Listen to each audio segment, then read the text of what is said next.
Good evening, ladies and gentlemen. I would like to open up July's meeting of the Conservation Commission. Did the members get a chance to review the minutes of May 21st, 2019? Yes. Yes. Did they note any errors or omissions? There was a reference to a Mr. Street in, you said it's a for name? I do not have that. That's off the top of my head. As approving or making a motion Okay, I can fix that. Where is rather it? than a Mr. Street. I see it right there. Okay, perfect. That's the only thing I thought. I wasn't here, so I'm going to recuse myself. So do I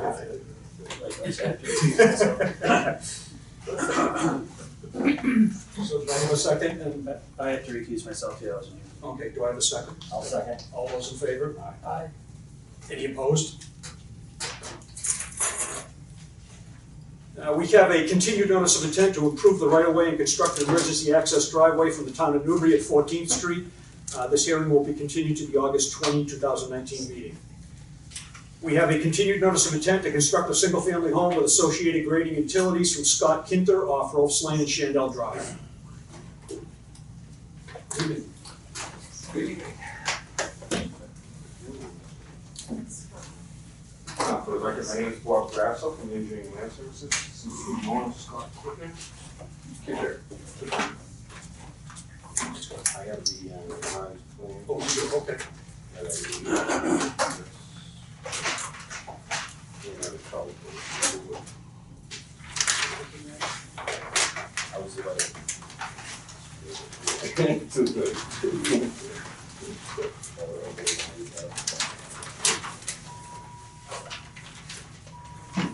Since the last meeting, we met with the sewer department and the water department at the dual DPW building. And it was like an informal meeting, just to get their conceptual, what they wanted, and wanted to get their feedback on some of the utilities. They informed us that a single family dwelling would not overcapacitate the existing sewer system, and the water department also agreed that on their system also. The only concern was with the DPW director, deputy director, is that we provide a snow storage pile in the right of way at the end of the road, so they can push the snow. And I said that's the exact, that's a really good spot, because we have a proposed leach catch basin from the previous plan. So we put that, not on private property, within the proposed Shandell extension right. Okay. I have copies of those Email. emails from both the departments. So we're not approved, and we did the conceptual, once we filed with the planning board under the definitive subdivision for the proposed right of way, we will informally submit utility tile plans for Shandell Drive. We don't need those. I'm That just saying, commitment was good well, enough to show that you have the service. And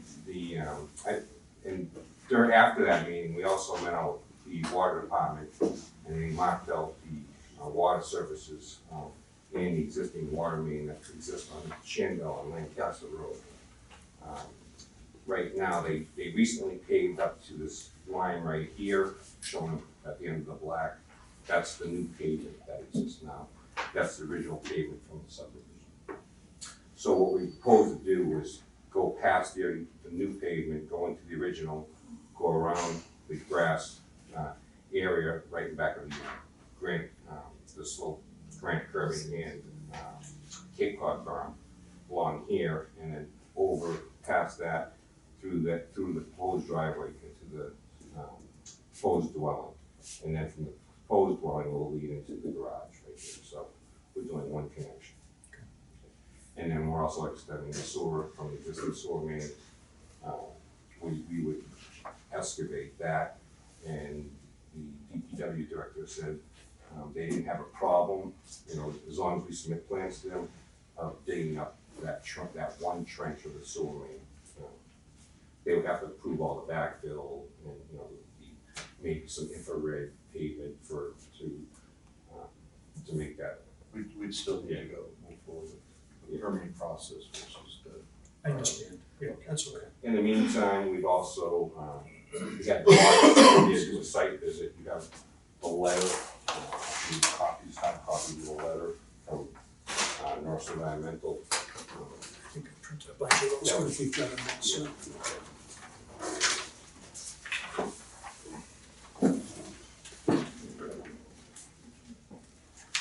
She walked the site in the morning, she worked for North Environmental.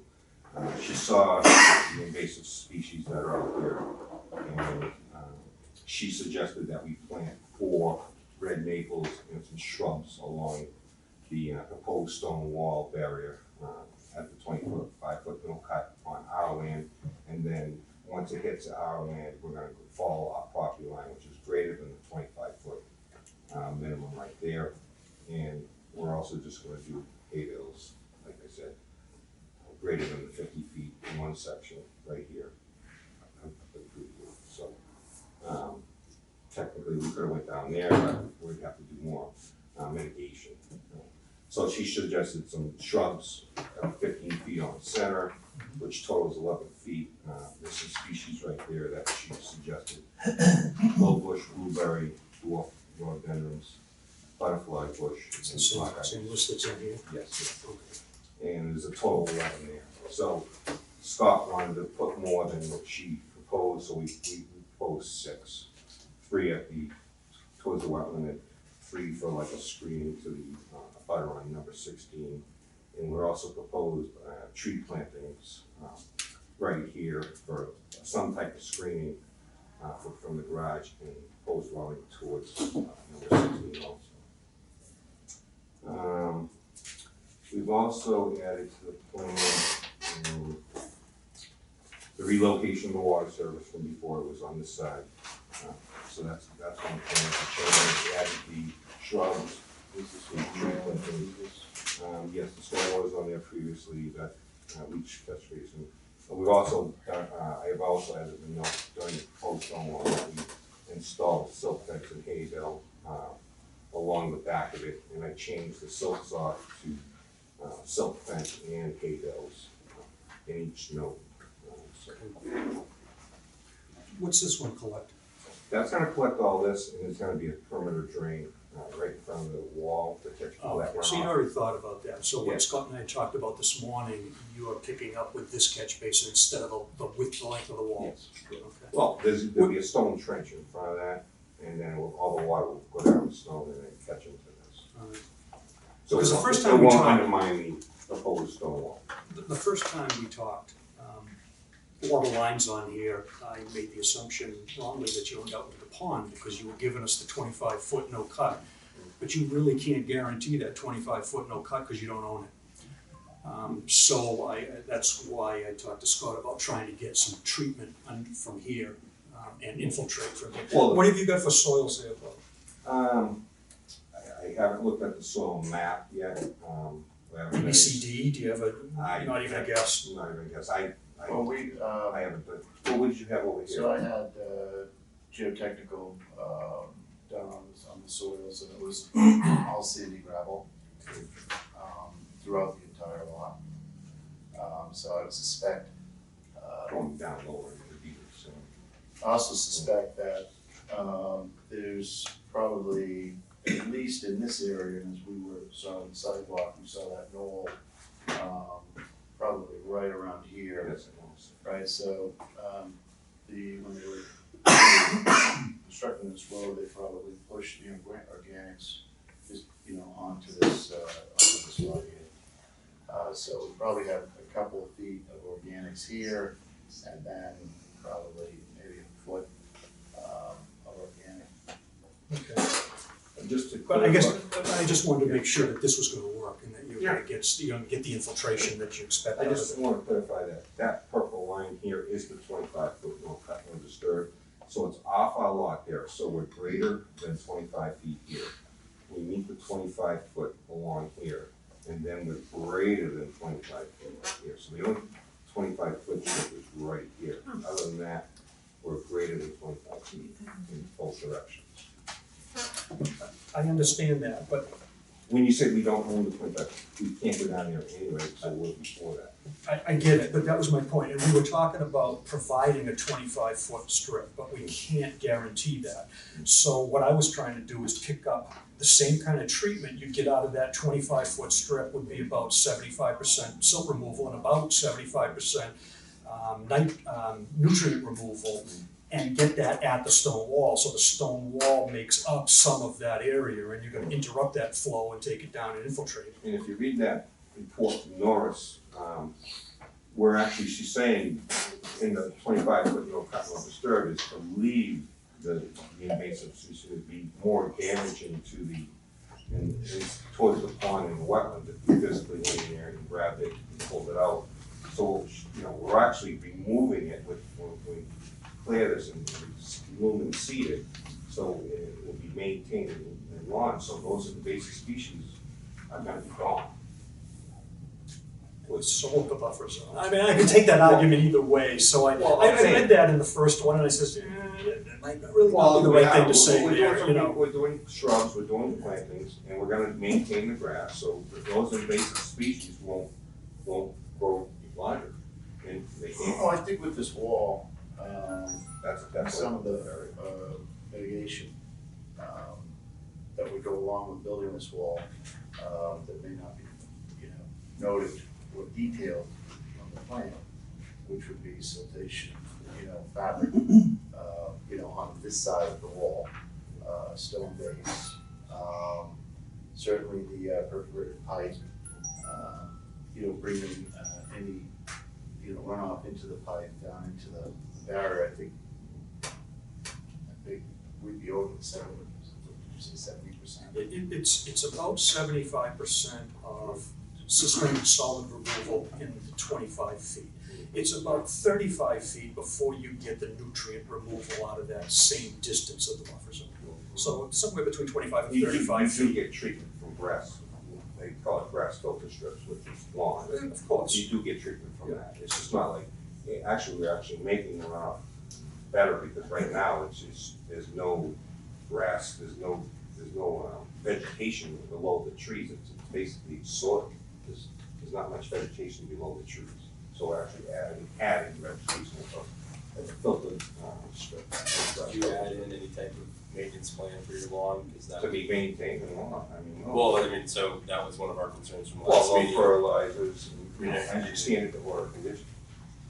Is that part of our standard order? No fertilizer is not a standard order, but if the board wants a slow release, if they want organic, you know, we can write into the order what you want. I was relative to looking for that resource native protection. highgrass lawn rather than a typical, you know, chem green lawn. That's what I was looking for last meeting, that we kind of stalled out on that. In the buffer?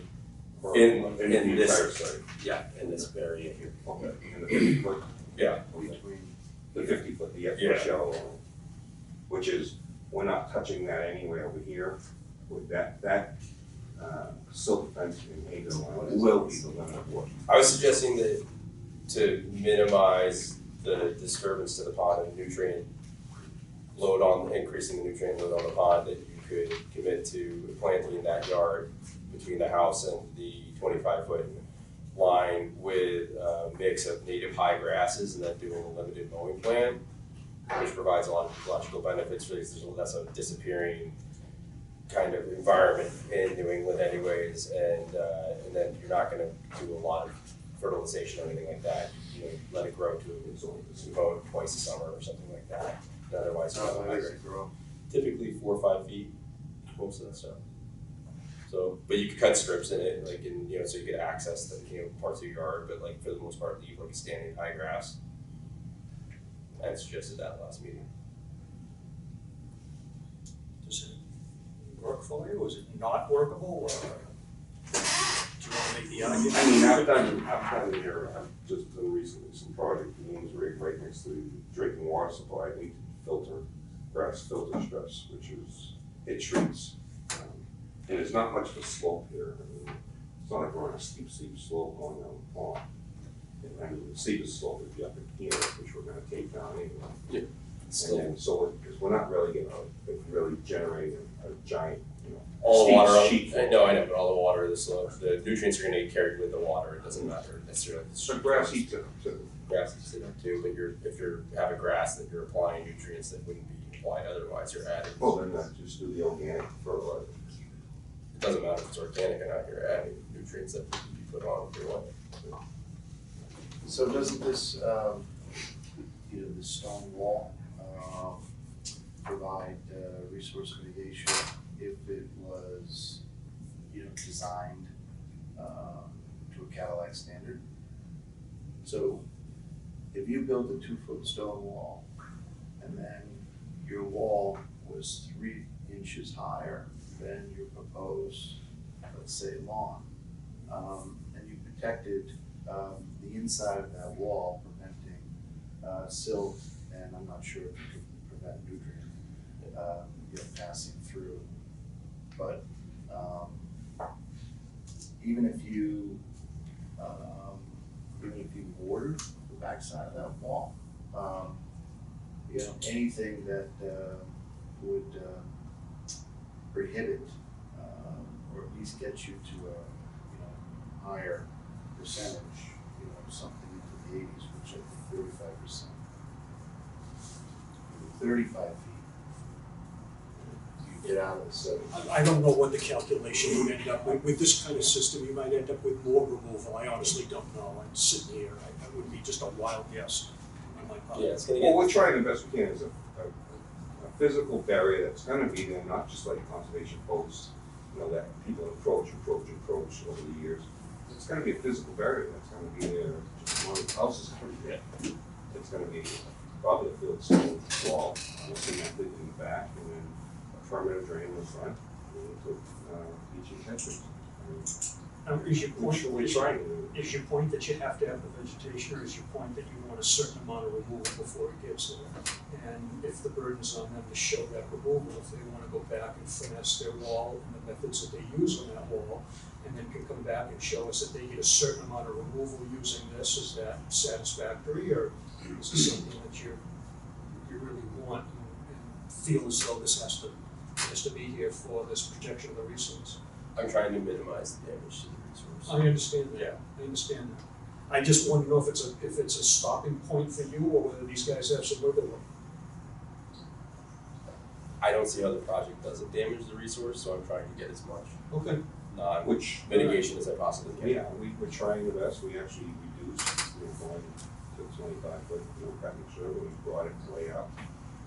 We could bring it up a little bit further if you want, but even more. I appreciate everything that's being done, and at the end of the I mean, we're day, going above and beyond what. no, I know, 3/4 of the project is in the 100-foot buffer, so at the end of the day, that's what it is. Yeah.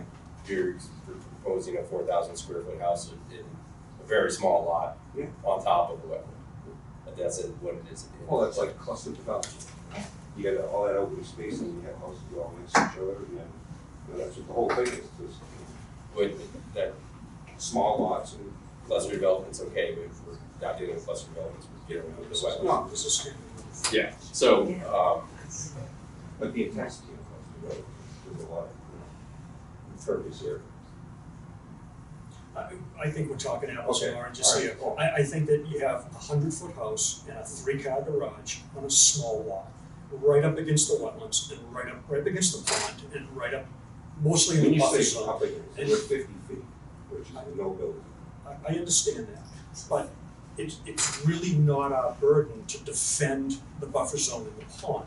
It's really your burden to show through whatever design you have here, that you're gonna get the same result out of this that you would have for the 25-foot buffer or something like Maybe you that. should have a 75-foot no building, instead of a 50-foot, because we're trying to meet your standards of 50-foot. Oh, if you want a 75 No, I'm foot, saying, you know, like- you can go back and design No, it that way. no, I'm just You know, saying. Why 50? I mean, we're meeting the 50-foot no buildings setback.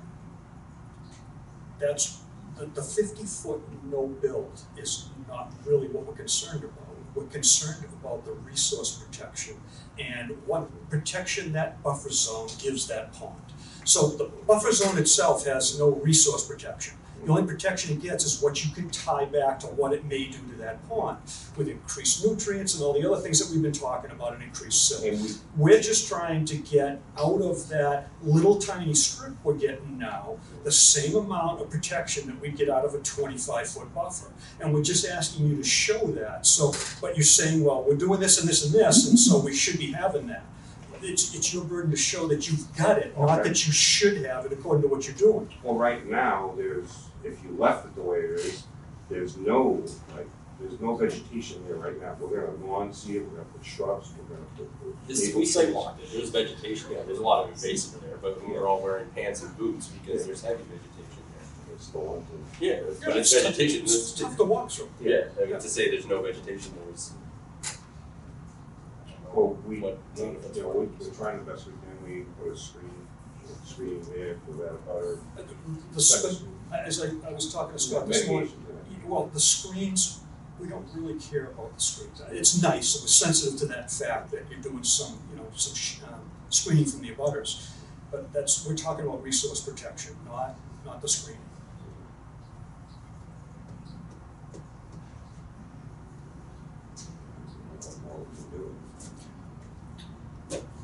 Well, I think at this point here, the board wants you to just back up the statements that you've made, that you're gonna get as much protection out of this as you're gonna get out of that 25 feet. And then maybe you can show that there's no argument about this lawn surface that we've got, that this high grass that Ben's talking about, that would enhance and benefit that area, is not needed, because we're gonna get so much resource protection out of this, we're so confident that we don't need your tall grass. Well, that's what we're proposing. Okay, then It's a you, permanent barrier. I would like to see specifications on how it blocks nutrients from getting from one side to another, because I'm not aware of a stone wall with a silk curtain doing that. Because it's gonna leach straight down in, and, you go 8 feet down, you're in the water table. yeah, well, this right here is gonna be, That's 100 and the pond's at roughly 92. what's the bottom of that catch basin gonna be? They, 3 foot, they're 3 foot, 30-inch sunk, 1 foot sharps. Where's your water table right I haven't any test pits, so the water table is probably there? 92. Probably a pond, Yeah, well, 92. and We're up put it at in- 98, Okay. actually at 100. That's elevation. and you're 3 feet. where's the 92? 92's at the pond. Okay. And So then we're at then 100. there's 18 inches, top, back. So what I'm looking for is 2 feet, if you're gonna infiltrate with that trench, we want you to be 2 feet above the water table. If you're just dumping it into the water table, then it's not gonna help us. So you'd like us to either go back and prove our theory, or agree to High grass. high grass? Yeah, or an alternative plan where you're doing something to really minimize the amount of nutrients you're adding to that area. That high grass is an alternative I'm providing you, that has ecological Only mitigation in benefits. this area, right from here to here, If, correct? I mean, I would, And the 50-foot. if it was my house, I might aesthetically want to have that wrap around along the elevation contour. But if the homeowner really wants to not, have high grass in dead up nuts on that line and then a mowed lawn off the side of the garage, then I guess that's I what mean, it, high grass can be, it can be attractive. yeah, I think so. Can that catch basin, the leaching catch basin, be moved north and west so that it's, Well, north. 100, we it's wanna 100 get- foot buffer? We wanna get gravity. but if you stay at that plane, can't that basin move north and west? I think I'm doing that, right? Move up between the two red maples, move up into here. Up in here. That's We can accept- downhill from your catch basin, Yeah, right? it's down. Unless you're getting too close to the water table, it's gonna be the only Well, you'd thing. be 100, right now it's close to the 25 it would be up. We can add one more leach Inside the basin 50. over here. We'll want it. I don't think that's what he's getting at, I think he's just getting at a little bit more distance and setback from the pond. Yeah, It drops in elevation. almost. It drops down there too. Yeah, it may not be, yeah. Actually, not that bad. No, If it gets you closer to the water table, It's maybe. 92, all you on the wetland here, and then 92 on the pond. So if he's saying with sandy material, usually water tables follow. It's not a perch water table that follows the pond table. Usually water tables in sand flow level. So at 92, maybe 93 would be the water table. so where was this? So if you're moving it to a lower elevation. Yeah, Yeah. it should be 98. No, Yeah, and then well, this is 100. We could move that 100 goes right through it. This is 98, you could push it out This is 98. He wants to so extend it the could be wall. in the same elevation or put a it little right less, at 98. but be much right farther here. away from We the could catch that. That's all. The leaching field means the water's gonna leach out of that. Yeah, This is sitting at 100. Yeah. It would have to Your go wall's farther already at to get to 96. the pond. Yeah. So how are you gonna run that? You're gonna run uphill? No, we can carry the Catch pipe up. down. Okay, okay. Yes. Actually, we could probably move it to 98, I mean, extend the wall just a little bit to hit 98, extend the wall to 98, and put the leach decimation at 98. That would work. So it'd be between the shrubs and the tree. Do you have a clear picture of what we want, or are we all over the place on you? So, He's saying, he's quoted from my guys, we don't want true through our studies to say we're getting that treatment.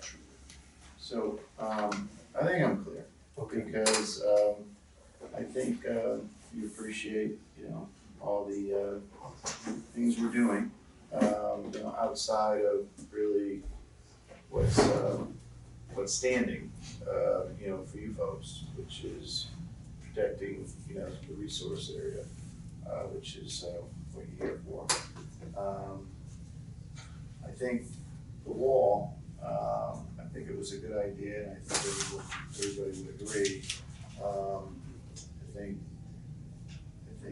extending the wall with the leach basin, you know, over here towards the corner, you know, I'm certainly willing to do, we'll show that in the next plan. Okay.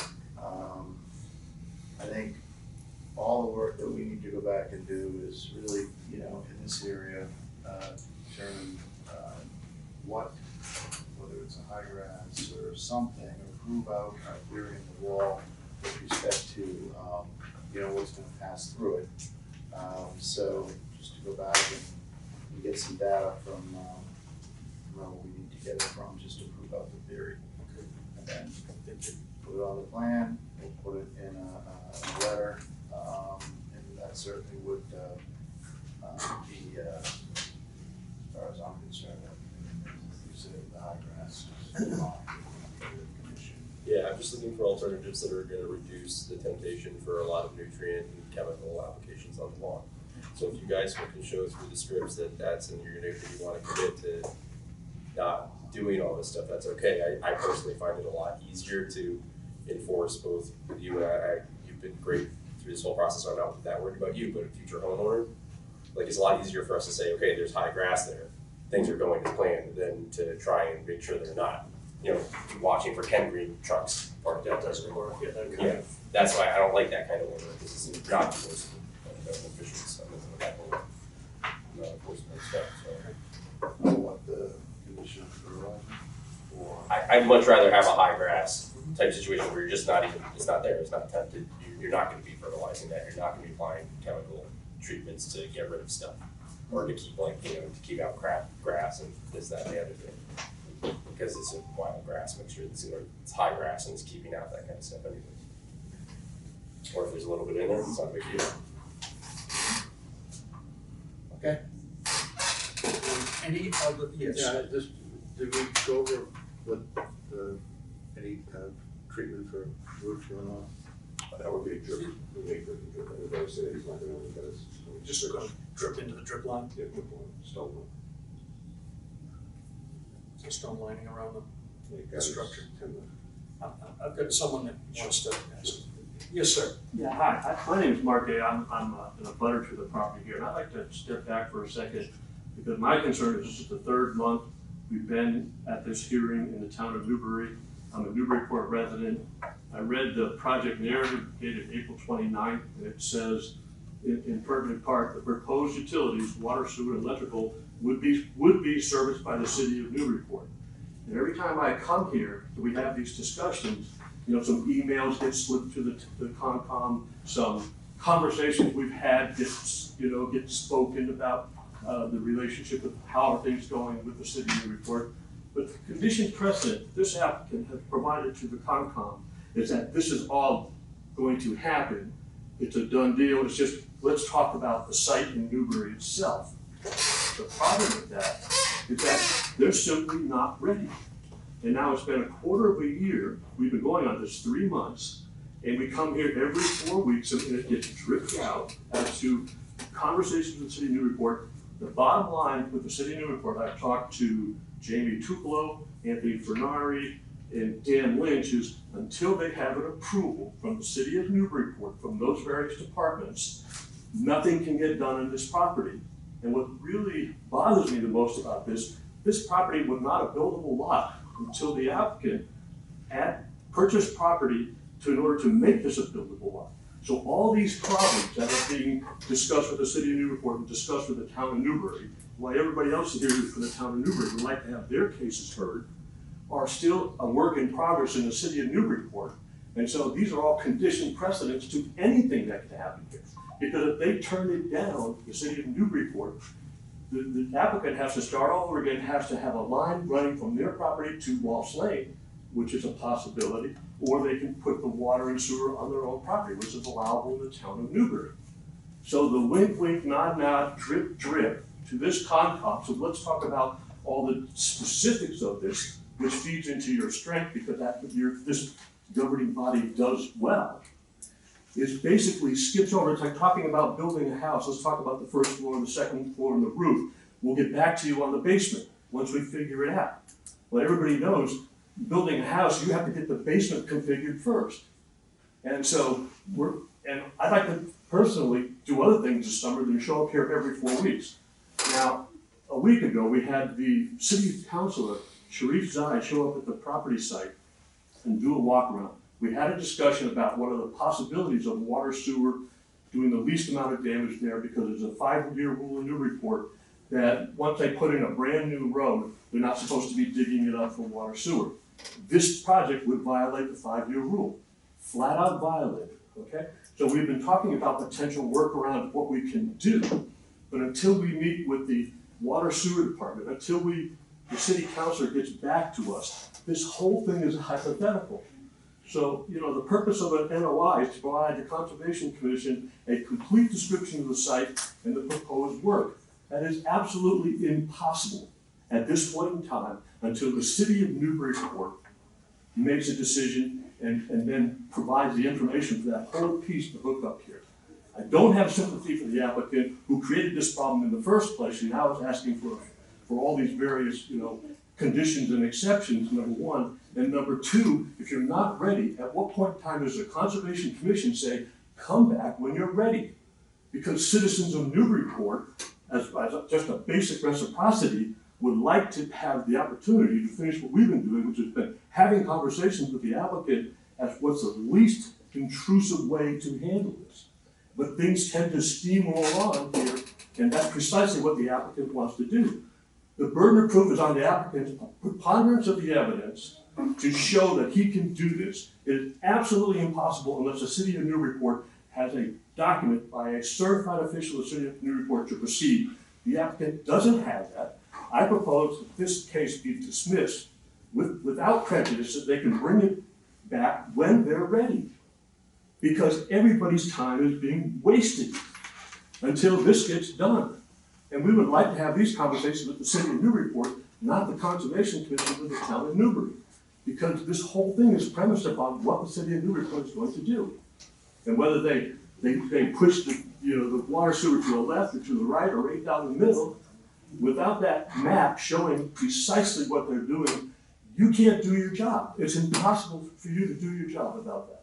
Because you have no knowledge of what's going to happen, even if it's going to happen at all. So I get to the point where, how many times do I have to keep on coming back, and the other people who are here, to accommodate this sort of research project, basically is what it is, because the gentleman is not ready. And I have other things to do on a July night, and then I'm coming back here in August and September, well, this drips through, and somebody's not ready, they're flat out not ready. So, you know, the applicant, I mean, it can be denied subject to the individual coming back with the plans and a piece of paper from the city of Newburyport saying, okay, you're approved, fair enough. I'm happy to have that conversation with Dan Lynch at Water Sewer as to what can and can't be done here. But to have this continue with this gentleman not being prepared and showing people emails, and I had this conversation, this is not building a garage on the side of a house. This is a 4,000 square foot house that's being hooked up to water sewer on a road that was, we waited 20 years to get it completely redone. It's gonna be totally dug up. So it just lacks total courtesy, respect, and comedy between the city of Newburyport and the town of Newbury. If this continues month after month, he's just not ready. I get it. I understand. I've heard you. Thank you. Our authority here is 310 CMR. It's the Wetlands Protection Act. Within 310 CMR, we have a provision that allows us to make sure that they've either applied for and or obtained all of the necessary permits. The commitment that we got from the city of Newburyport is a solid commitment to supply him with both water and sewer. There will be no permits issued till he comes up with the engineering, but this commission should not and likely will not wait for that moment. He has that commitment. That's all he needs to move forward as far as we're concerned. And as far as how long this can take, his notice of intent is good for up to 2 years. So he can keep coming back here for up to 2 years under this, as long as he's actively working to meet his burden, and he's bringing in the materials that we're asking him for.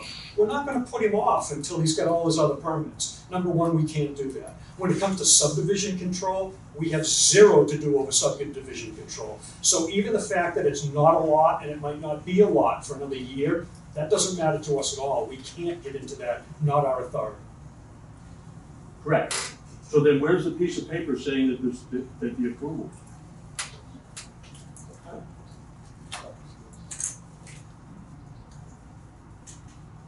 But I haven't received a copy of that. I don't know if any of the other. Well, I don't know if you would. You're not the applicant.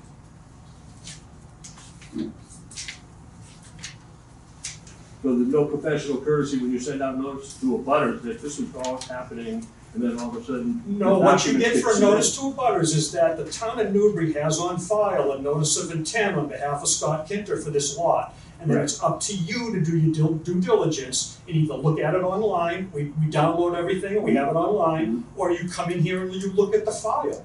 It's not up to him to spoon feed you everything that goes on in that lot. Sir, that's absolutely not true. 3 days ago, we had a big meeting at the lot, at the site. Mr. Kinter never once brought that up. In fact, Mr. Kinter told everybody who was standing there that he will be happy to have these conversations with the city of Newburyport to go over the least intrusive way to take a look at this and what can or can't be done, and provide us with the engineering drawings. So we've been working in good faith now for 3 solid months. You do realize that all this work you're talking about is taking place out of the buffer zone, where we have absolutely no authority anyway. Right. So even if we wanted to get into the street out there and wanted to violate our own code, we Right. can't.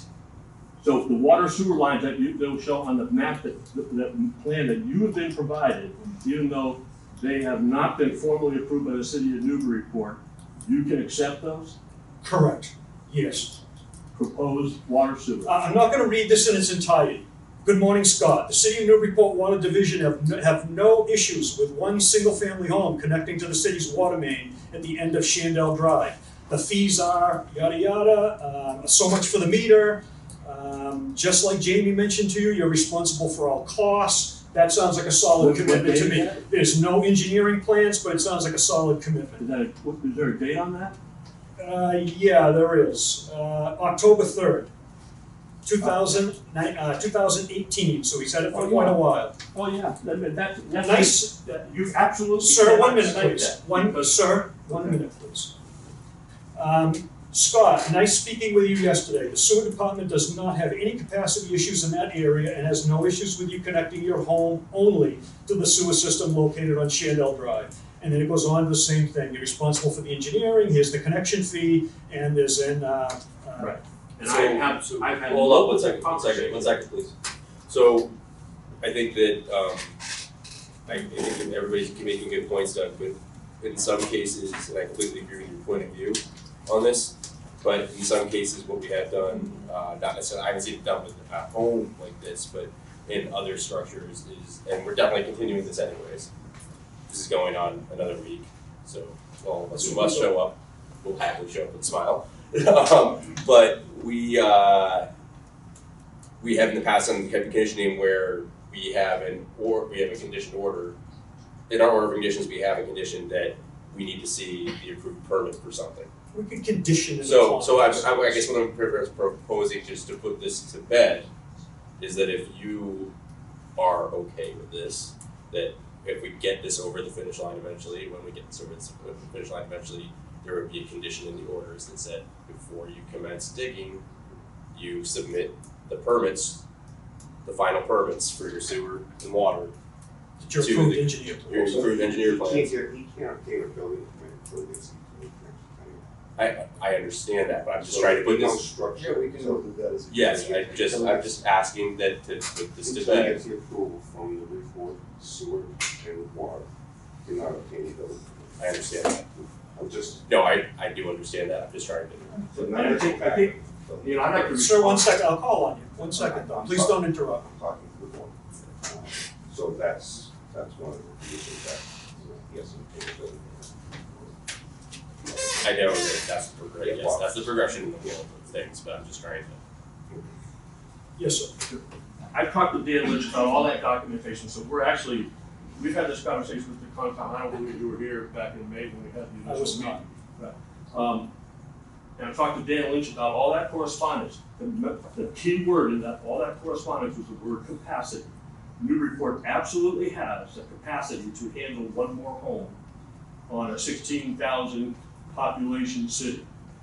That's all he said. He said people are misreading what that says. We absolutely have the capacity. We have absolutely approved nothing. And I've had that commitment from Dan Lynch now every single meeting I've showed up at. And that is being misread. That piece of correspondence, he said, capacity wise, we can put 100 more homes onto the water sewer. But the point is, this particular one, in recognition of the 5-year rule and all the work that was done in that road, and the recognition that there are alternatives to this that could be handled in the town of Newbury, not the city of Newburyport, and recognition that other abutters don't want all this work to be done with young children. The road is in mint condition. There are young children walking around there. You're bringing in massive digging equipment. I have a background in working in the oil and gas field in Oklahoma for several years, and I'm very familiar with pipelines and the dangers involved with pipelines, and so on and so forth. All oil pipelines are different from water sewer. But the point is that was by Dan Lynch's own words, and I'll be happy to put this, have this put in writing to the Concom tomorrow, that the city of Newburyport only approved capacity. They have never, ever approved this site, this particular project. I understood that from the letter, Okay. that there's engineering involved. Yeah, absolutely. Can I just, Certainly. So, we don't have an approval because we haven't submitted, an engineer's drawing. They can't issue a permit without a plan review. I think everybody knows that. I've met with these guys out on site. It's apparent Mark's met with these guys, on site or, in their office. We recently had a meeting, like 2-3 weeks ago, At the DPW office. at the DPW office, and they had not only said that, again, Mark wasn't there, so he couldn't listen to the conversation, but they told me that, again, they have capacity and they don't have any issue, all right, and provided we supply them with the engineering that meets all their specifications and guidelines, we could tie into the municipal water and sewer department. As far as the comment that Mark keeps speaking about, as far as the 5-year moratorium, there's that moratorium on Shandell is no longer in effect. The two houses up near Water Street, one that's under construction and one that received occupancy and was sold, I don't know, 6-8 months ago, they each cut into the street. So the Water and Sewer Department, specifically Jamie, said that provided you meet, again, the specification on a trench repair, whether it's with infrared or whatever they would like, and if it's noted on the plan and they approve it, that would be fine. I've been meeting, I've met with Mark as recent as, I don't know, a couple of weeks ago to discuss, really a pathway for the water service to really listen to his concerns and to make certain, or at least to mitigate his concerns by locating the water entrance or my service entrance into the main outside of the pavement that have. The new pavement. So, anyway, I've been trying to get a meeting with DPW, with Jamie and Dan, and we've sent them over a plan. We've asked them to comment. They haven't returned my emails, nor have they returned my phone calls. I told Mark, I said, we can have a meeting. You're more than welcome to come in. We'd include you, just like we'd include any of the other abutters that are present here or aren't present that would like to come. So I think we've got some work to do here, just like I said earlier. But I also think that we're working with folks to really mitigate their concerns outside of really what your jurisdiction is. That would be more on the planning side. I would agree. Would anyone else like to speak? Can I just ask, Yes, it's a true conservation question I've been just wanting to ask your opinion. I'm not gonna, we were talking the other night, I just wanted to know, is the plan still to remove all the trees, cause it's quite a few? You can step up if you'd like and see what they propose. I didn't know how it ended up. Where do you live? Shandell, 16. But it's, when you drive up Shandell, you always did the site visit, which gave me a lot of comfort. When you drive up, the whole canopy is green. Everybody that drives on that street is green background. And it's my understanding that will all be removed. I'm not even complaining, I'm asking, because I'm one of the people that loves wildlife, and I don't know what's going to affect the habitat. And I have pictures, everything, the place I know where the driveway's gonna be is the turtle path, and that's the truth. I have all kinds of pictures of how their path and how the orientation is when they go back after they lay their eggs, and there's a fox family, and there's a lot of bunnies, cottontails, and the trees are just full of birds, and we're kind of bird watchers, and I'm just curious if this is part of the, how you guys view it. It's likely to change down in there, and the patterns of those creatures are likely to change. Whether they'll stay there or not, it's hard to predict. I don't really know, and that's one of the reasons why we want a little bit of, why we're fighting so hard for the resource protection down there. We understand what this last little piece does for this pond. And it's unfair to punish this guy because everybody else has got lawn up to the pond, but he doesn't get the right to degrade this just because it's previously degraded. He doesn't have the authority to degrade it any further. And we're just trying to make sure that we keep a semblance of water quality and those types of issues. Because someone told me that these trees give shade on a pond. Absolutely. Less stress for it. I didn't know if they were all coming down or not. They're cooling. It's one of the reasons that we want, that he's proposed these other types of trees here. The ones that he's taken down or would possibly take down would be Norways and black locust, both of which are invasive. The Norways don't, they grow tall and thin and they shade out everything else and they change the surface underneath them. So so he's gonna remove a lot of that stuff. Is that look gonna change down there? Yeah, sure it is. It's gonna be huge. Sure it is. It's gonna be a change for you. There's only 2 abutters, 3 abutters, so people don't know what's coming yet. But okay, thanks. You're very welcome. Would anyone else like to speak? Yes, sir. Just with one final remark. The last time we had Mr.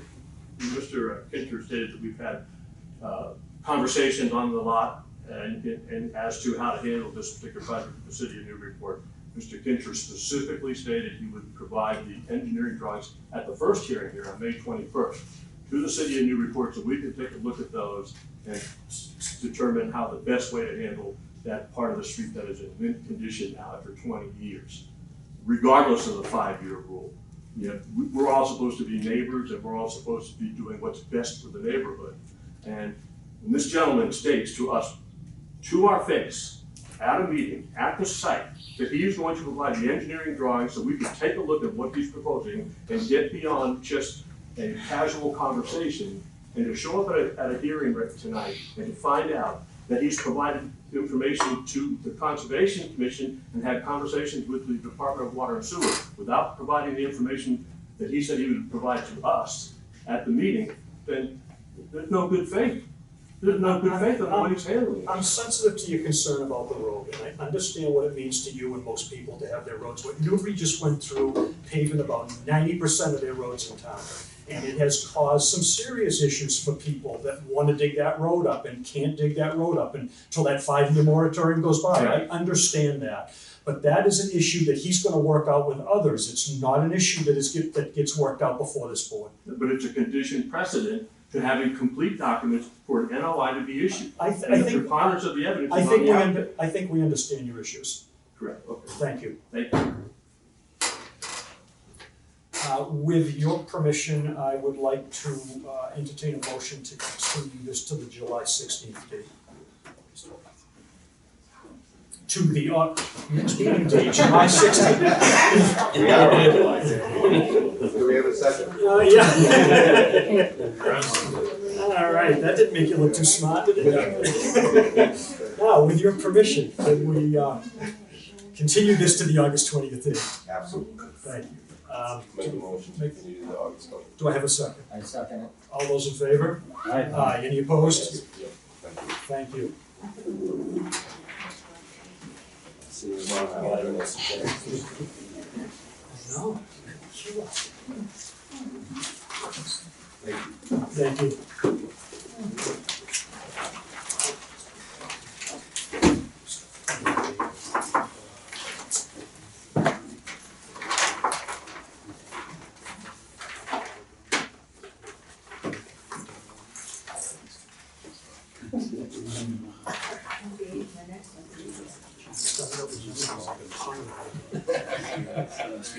There you go. Like, Brian wants to know what's going on, send him live. So just keep your phone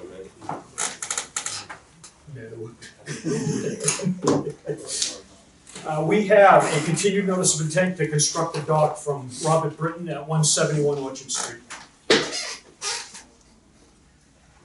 Good evening.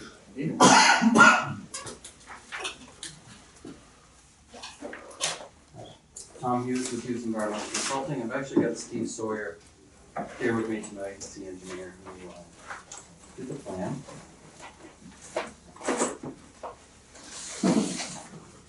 We had a site visit, and after the site visit, Bob Britton thought about things for a little while, had Steve and I meet him on site, and we looked for ways to avoid the steepest part of the trail, which was over at this end where it kind of sank down and around. To realize that if you come along the back of the existing wall, we show a portion of here, that's behind the house, this is all filled up, and it's actually cuts across the contours in a way that you're able to ramp down at a pretty gentle slope, and then we come up to an existing stone wall and kind of use the wall to run the trail along. And really, we don't even have to snake back and forth this way. We actually are going to move the wall a little bit to get around some mature trees that are in here. Come down, and we shifted the exit from the land to access the dock over a little bit to avoid a tree that we noticed in the site visit after it was staked out. The other thing Steve did is I asked Steve to make sure that we had 1.5 to 1 roughly on the walkway as a result of the DMF comments. And it turns out we actually did have that. We were already up pretty high with it. I had put in the narrative that we were 1 to 1, just because that's what we originally talked about. But the grade kind of gives you naturally that 1.5 to 1 through there. The other thing, I don't know if I showed you guys pictures of what the through floor decking is like at the last meeting, did I? I think you showed us on the board with the site plan. Right, okay, so this is, I'll submit this for the record, this is through floor decking that we're using. So the 1 to 1 and 1.5 to 1 that is referenced by DMF in their comments is a typical boardwalk, which just has, board space 3/8 of an inch. This through floor decking allows 40 to 60% light pass through depending on the orientation. And this application is through a salt marsh in Gloucester. And the salt marsh actually had a catwalk underneath it prior, and was pretty heavily damaged along the catwalk route. Steve and I actually did this project together. This picture is probably the best, but if you can see underneath that dock, it's full 100% revegetated salt marsh underneath that thing. And we just have our 1 to 1 there.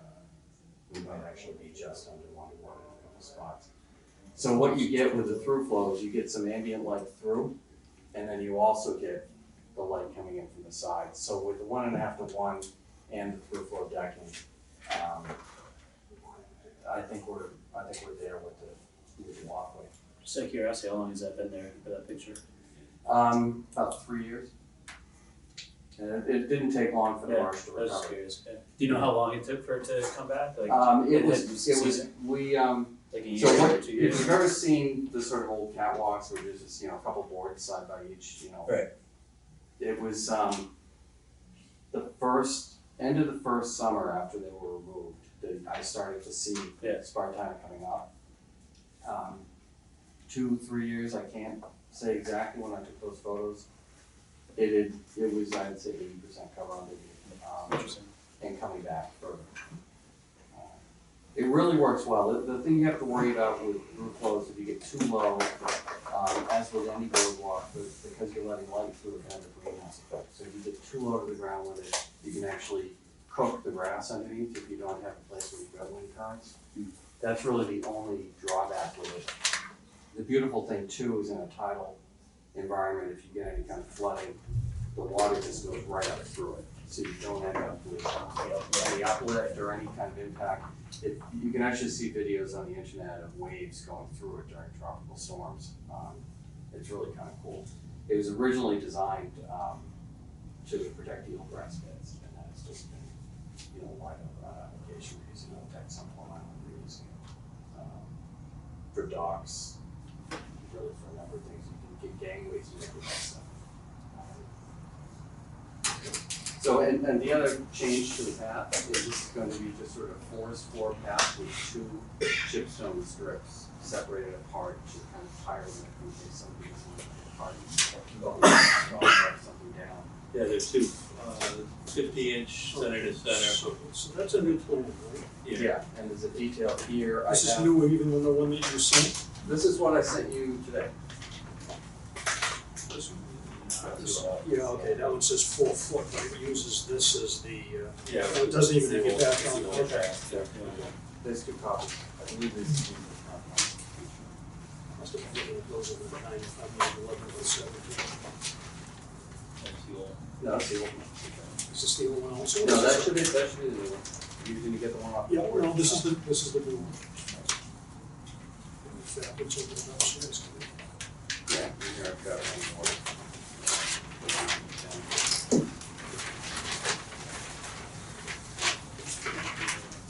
So the other thing, the existing stone wall gives us also something to kind of help with any kind of wash if it does go away. It's kind of a force filter.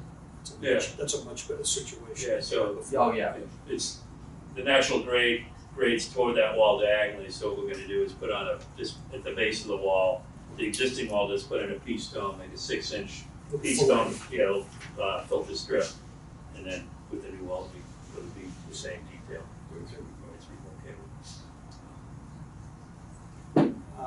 Plan for storage.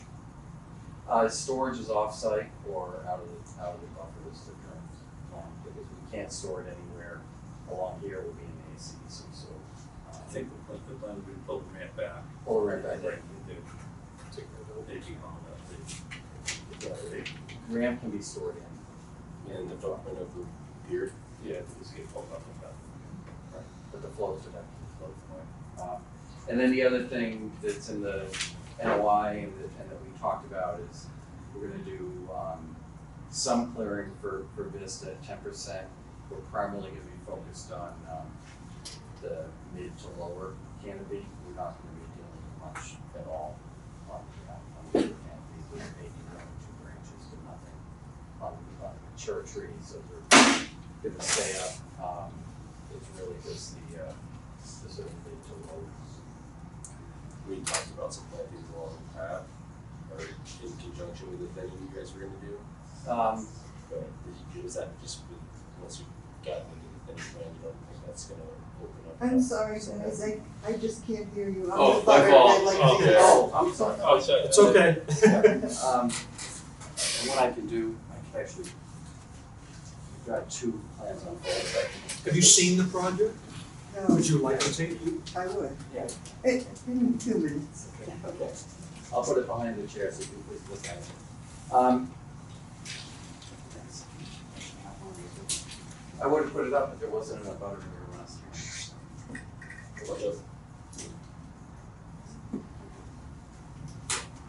So, so we're open to putting in some plantings, but I feel like, there's really not a lot of need as you walk through there. Yeah, because we were talking about putting in that area. Right, as we were switching back. The other thing is the site is full of maple leaf viburnum, in, various sizes. And there's plenty of little seedlings that are coming in. That understory is a nice healthy understory with sort of all different levels of growth. And that won't be touched, so the understory will fill in. As it has. And just to point out, since you weren't at the last hearing, this is the wall behind the new house, which is back here. Yep. This is the end of that wall. We're going to clip the end of the wall off so that we create a ramp, and then come down with just basically 2 tire stripes of stone for a woods path.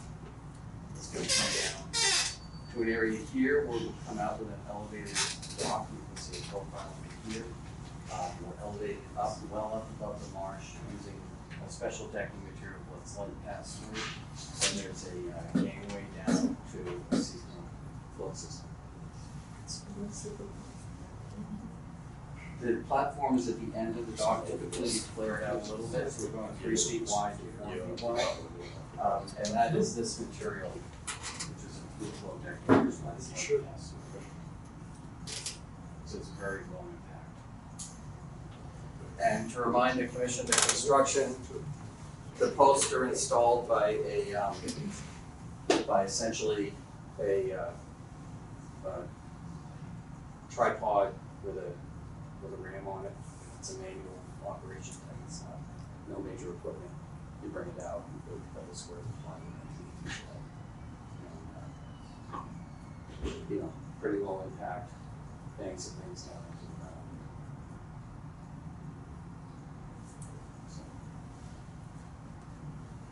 the ground. Questions or comments from the board? I have a question. It says path detail, and it's basically on level ground.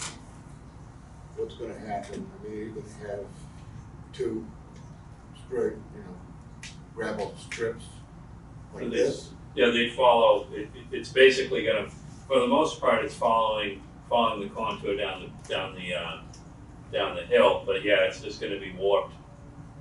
So you get the, it'll be It's gonna slightly warped. tilted, and if we asked before what kind of machinery would be used to do this? It would just be a small, mini, so just a mini, a 14-inch wide scoop, 4 to 6 inches down. I imagine it'd be a rubber track mini, and then would be replaced with, there'd just be chipstone compacted in. And the material that's removed would go It would go up, we'd hold up top of the hill.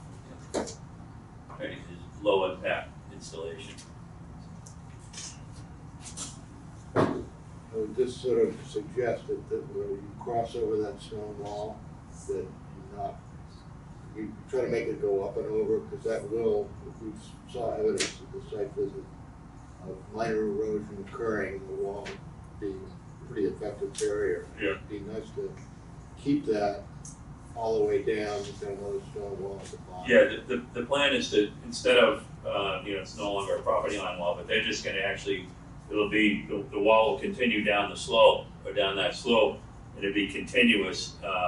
And what we're gonna do is relocate it just to the right, so we're gonna use the same material, just shift it over a couple feet, radius it out, or, unfortunately, we can't run straight down against that wall, or we're gonna end up taking two trees, so. But we'll keep that wall be a continuous wall down, In other words, what I'm saying is, Right here. when you go up and over, up okay. and over it, go When you up and change- over it, don't take it out and allow spots of any possible sediment to. Well, it's, We're gonna, with the wall, the wall have to be removed there, and I think what we could do is just, we could take that section of the wall and maybe just bend it around, bend this port, take it and replace it, so it would pick up anything running down gradient. That wall would actually. It's much flatter in that section where because we're now down at the bottom of the hill and the slope at that point.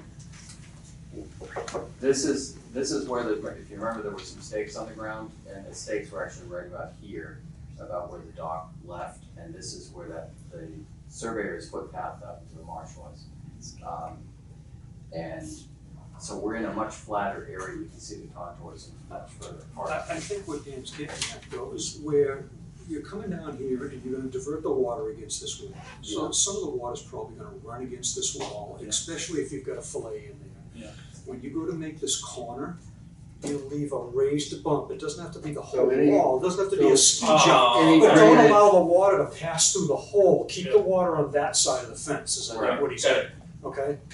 Yeah, we can do that, and in fact, the chipstone will also help a little bit with Yeah, it. but I see what you're saying there, so we can continue. Okay.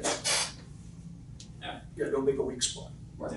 Yeah, but I don't think we can rise up over the hole. No, that's. I'd like to take it down some, but I mean, I think the idea, what Yeah. I'm getting at is, you're gonna have some water traveling down these constructed, paths. They're very, they're very narrow, and it'll run off into the force mat, but during a heavy event, you probably would get a little bit of, maybe you get some channelized flow, get some water. And the other thing we mentioned during the site walk, and we're certainly amenable to doing this, is after the first couple of big rainstorms after it's installed, is just go out and check it out and make sure that, if there's any issues, sometimes you have to tinker a little bit. to get Especially things with right. these things. I mean, the best plans don't always, work on 100%, but I think this plan is 100% better than what we had before. And I think it's 2 tire stripes is much lower impact than trying to do a full flat. And, Yeah, no, it's a much better alternative. Yeah. Any other board issues?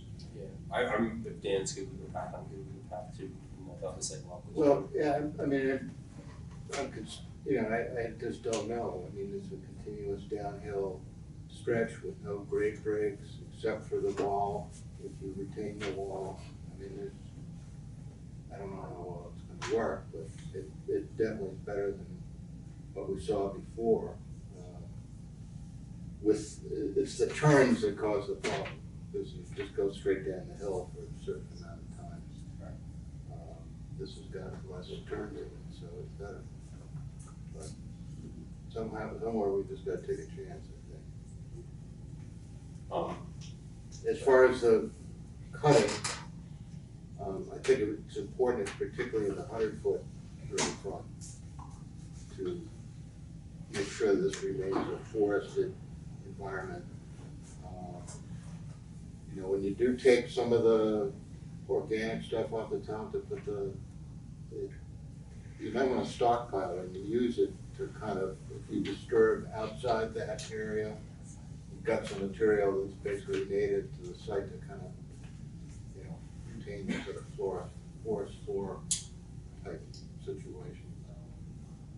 Yeah, we can do that, and the idea with the 10% thinning is it's gonna be sort of the route, it's not gonna be, we're not gonna. I mean, it was, you could say we're not gonna cut anything larger than 3 inches or 4 inches or whatever, you know, if you wanted to define it. Yeah, I know for sure we're not gonna cut anything within 100 feet, it's over 6 inches. That's for sure, I don't think there's anything, I don't wanna 100% say that. You know, we're talking sort of the mid to smaller size. I mean, the site visit was basically just, what was talked about was just clearing very small stuff to create a view through the trees. Right. And there was kind of, what I heard anyways, was no sizable trees at all. Yeah, no, and there's absolutely no mature trees, coming out, and that's why I can say easily there's nothing over 6 inches. There might be a branch or something, but nothing comes to mind on that, and then on they really are generally gonna be the sort of 3-inch diameter trees to, 1 to 3 are I think the ones that we're really looking at, but is it gonna be a 4 maybe? But And how are the tree, any cut stuff, how are you gonna move it out of there? I mean, there's gonna be a certain amount of disturbance just from that cutting, if you've got equipment down there, how are you gonna restore it and that sort of thing? yeah, I mean, I didn't talk about whether or not we're gonna bring that stuff out. You've got a couple choices. One is it can be cut up to short lengths and pulled out with a bobcat or something. But Dingo or something. yeah, but in all honesty, there's no harm, provided you get all this sort of the brushy parts of the trees off, to laying a tree down in the forest and leaving it to provide habitat, as long as it's okay with that. So it would either be sort of left in the entire tree length with the canopy part of it removed on the forest floor, or cut up and removed.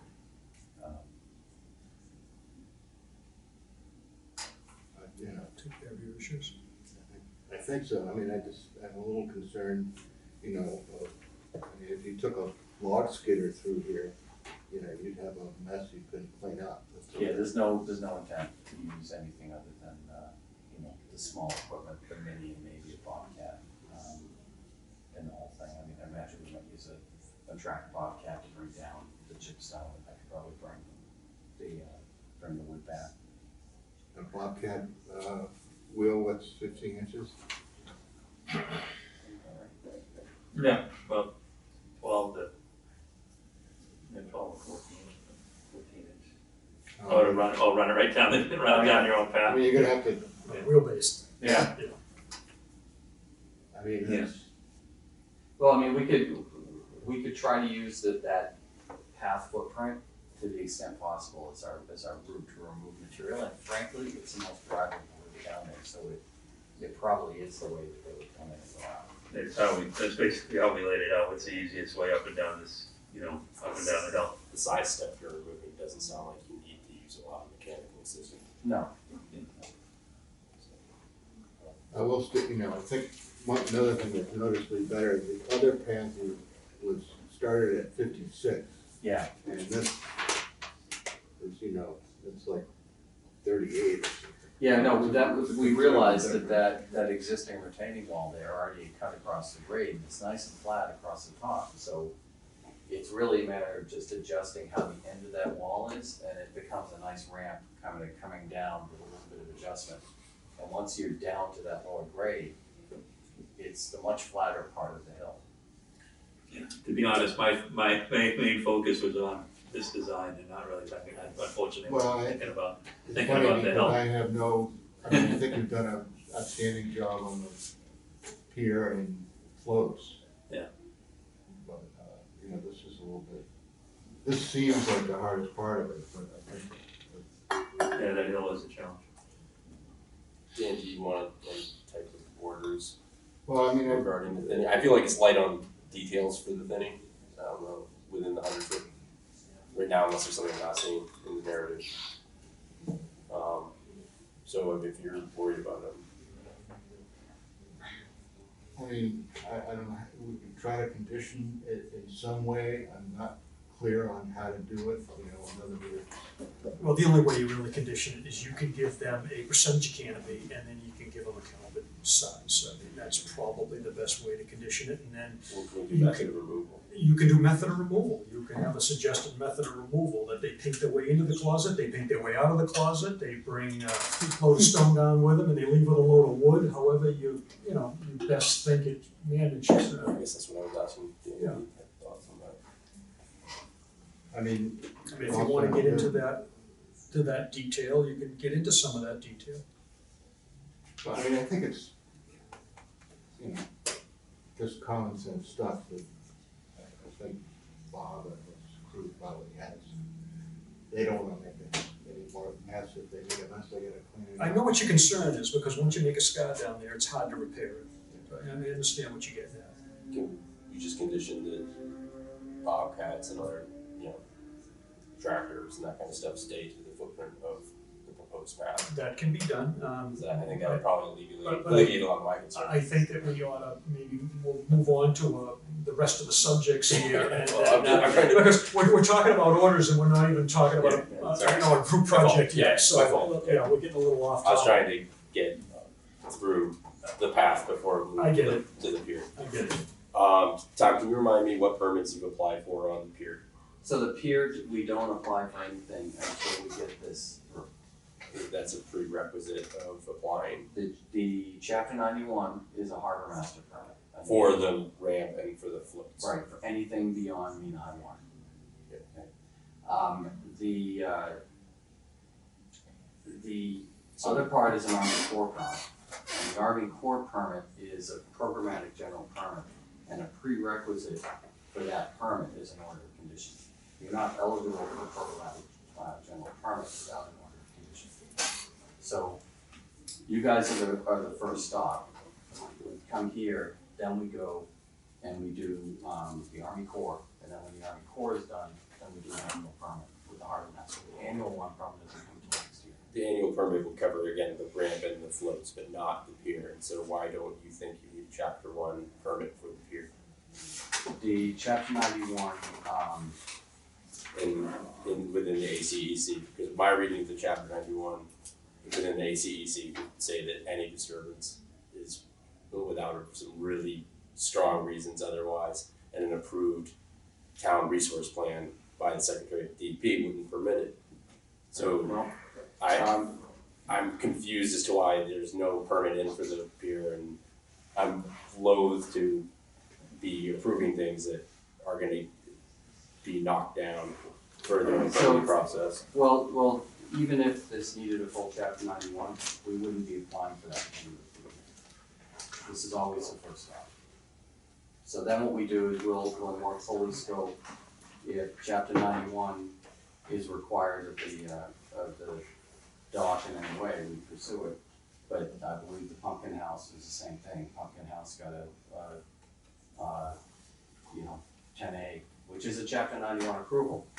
And It's for the ramp and the It's the for, floats. it's for, but if that's what triggers 91, right, so. anything in a float title in an ACEC would trigger, and for a water dependent use would trigger. Right, so. So the pier is a water dependent use through a float title. Right, so So it would we trigger will, chapter 91. right, so we will more thoroughly vet this under chapter 91, if it requires a permit, a full chapter 91 permit, we'll apply for it. And that could be conditioned also if you have an issue with that. And one of the things I did do is, I knew that you were concerned about this, and so what I did is I pulled out the generic order of conditions, DEP's generic order. The first one talks about failure to comply with all conditions stated herein and with all related statutes and other regulatory measures shall be deemed cause to revoke or modify this order. So if they don't get all the permits they need, we can go down and revoke the order.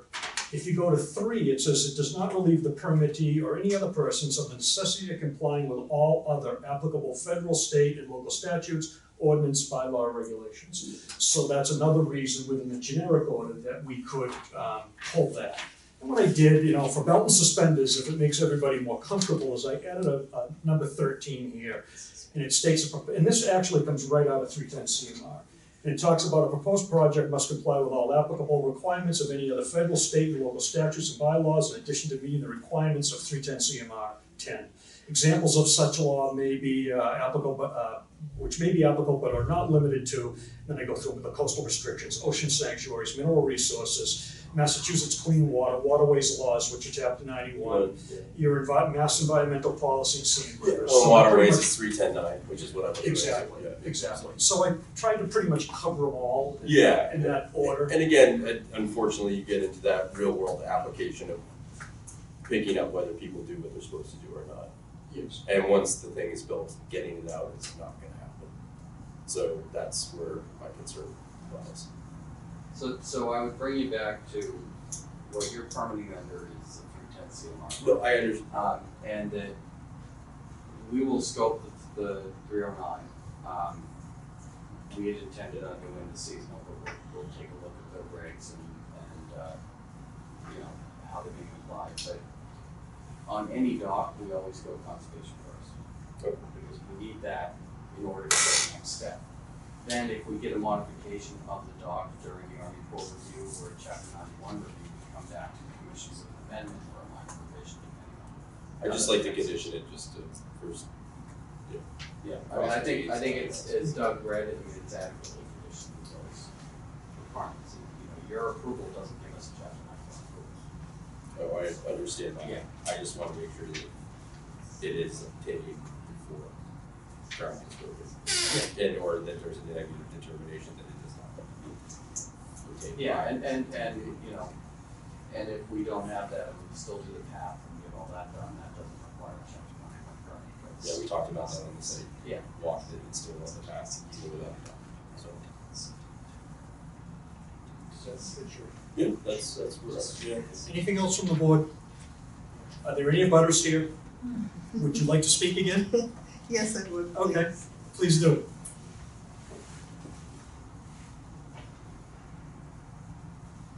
This may or may not be right for the Conservation Commission, it may be a harbor master issue, but if we're gonna have any more river traffic out there, I'd like everybody to see.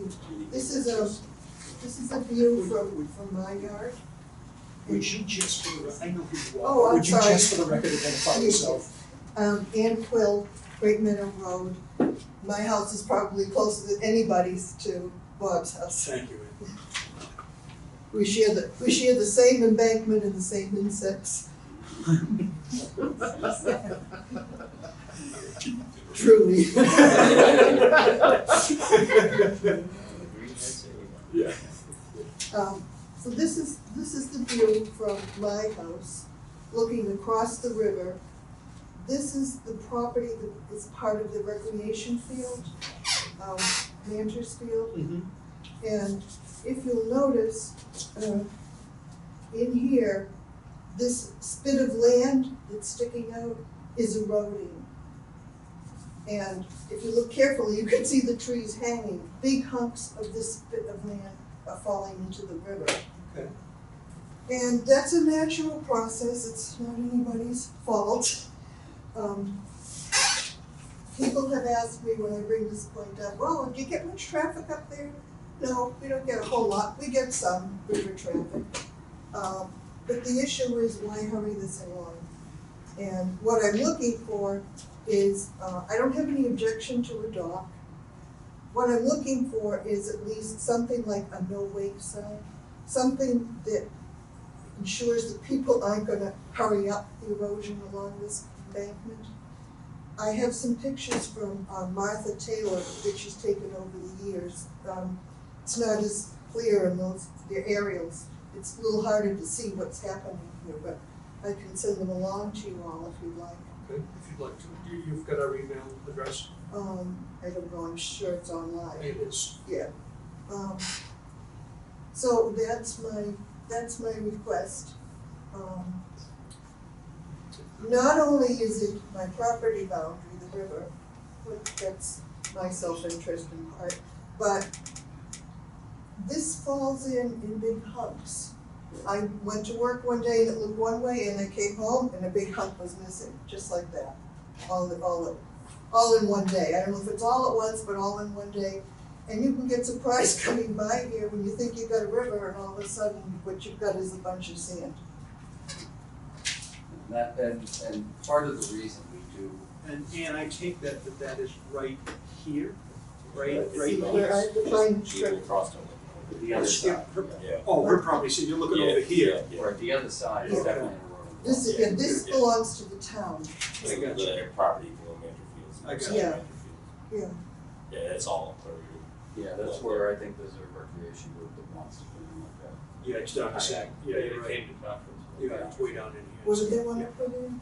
There's some discussion, I think it's informal right now. This is behind the old Folks Lacey. would love to have a kayak spot to look at on the other side. That's been the problem for a long time. I would Right. recommend nobody walks out in there. I can, yeah, So the thing is, what we're trying to do, if you live in this house and you've got kayaks or whatever, you're gonna have a tendency to wanna walk out through the marsh, out to the edge of the salt marsh at the river's edge, where it's pretty fragile. If you're standing on the edge and there's a little bit of a, crevice forming that can accelerate it or breaking off in chunks and all that.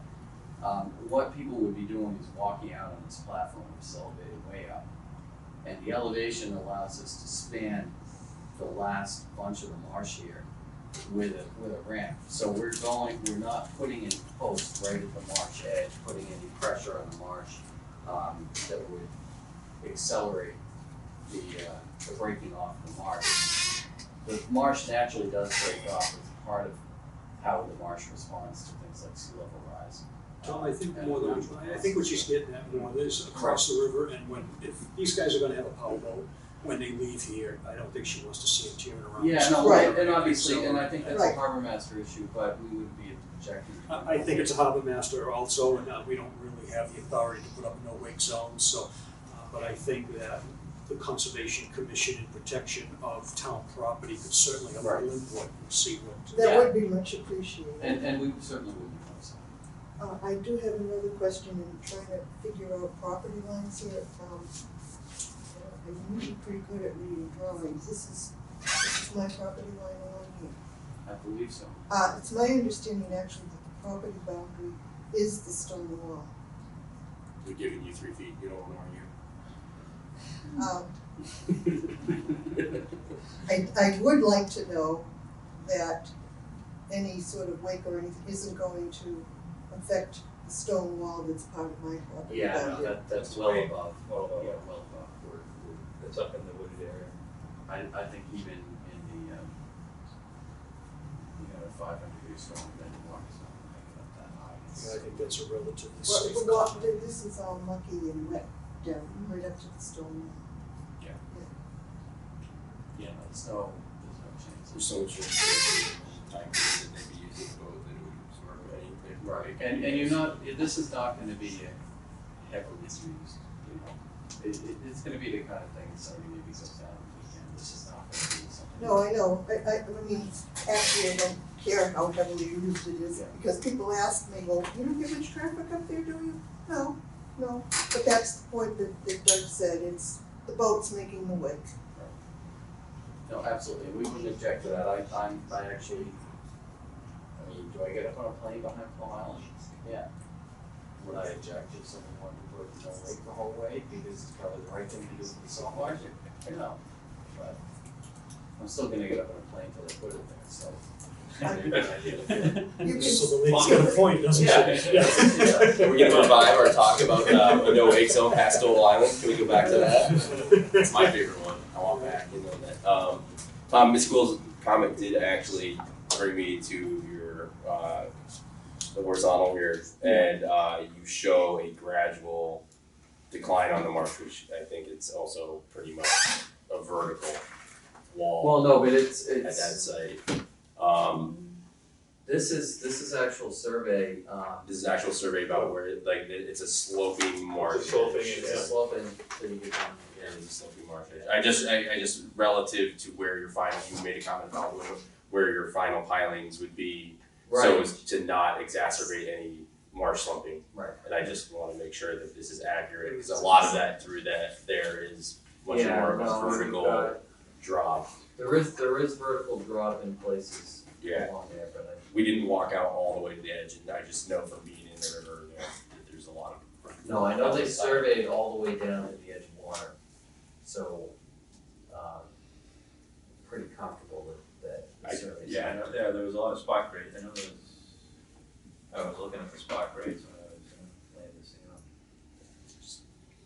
That's my one concern, actually thinking about that, is Where that last post. it's like, okay, if there's some sparse vegetation coming down, but I don't want that last post to be right next to the, That's always a concern. We want that last one Yeah. back probably 4 feet if we can get it. yeah. Right, no, and And typically, this is the edge of the marsh grass here. And it's well beyond it. Yeah, you can still have a vertical Yeah. wall There could that be a has some vertical wall, encroaching marsh going down into that, so that's what I'm just trying to. yeah, no, we walked out actually, where the posts were where the platform was going. I don't think I We made walked it out. out quite as far as you had. Okay, but it's definitely flat out to where that is going and for some distance after that. So we are gonna be spanning marsh with the gangway. With the gateway. Would you like to keep this? Please, that'd be great. Thank you, Ann. And I'll email you the ones from, That's excellent. Thank you. I hope we addressed your issues. Or we will address your issues, let's put it that way. Would anyone else like to speak? Is the board ready to close the public hearing? Does the board need any more information before it closes the public hearing? I'll entertain a motion to close the public hearing.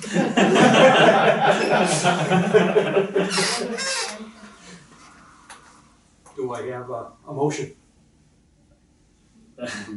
Motion to close the public hearing with a negative determination? No, this is a order of right. conditions, so it would be an approval or Right. Conditions, Motion to approve? motion to approve as presented With conditions, please. with conditions. Yes. Those conditions, we're looking at asking the chief, the harbor master, about a no-wake zone. We're going light on mechanical equipment. We want some details on thinning. Anything else? I just kind of jotted some stuff down. Sure. Retain the stone wall as a drainage feature all the way down. Yep. The path or paths to be placed in existing grade with no fill. Machinery limited to improve pathway, perhaps, with subject to this discussion.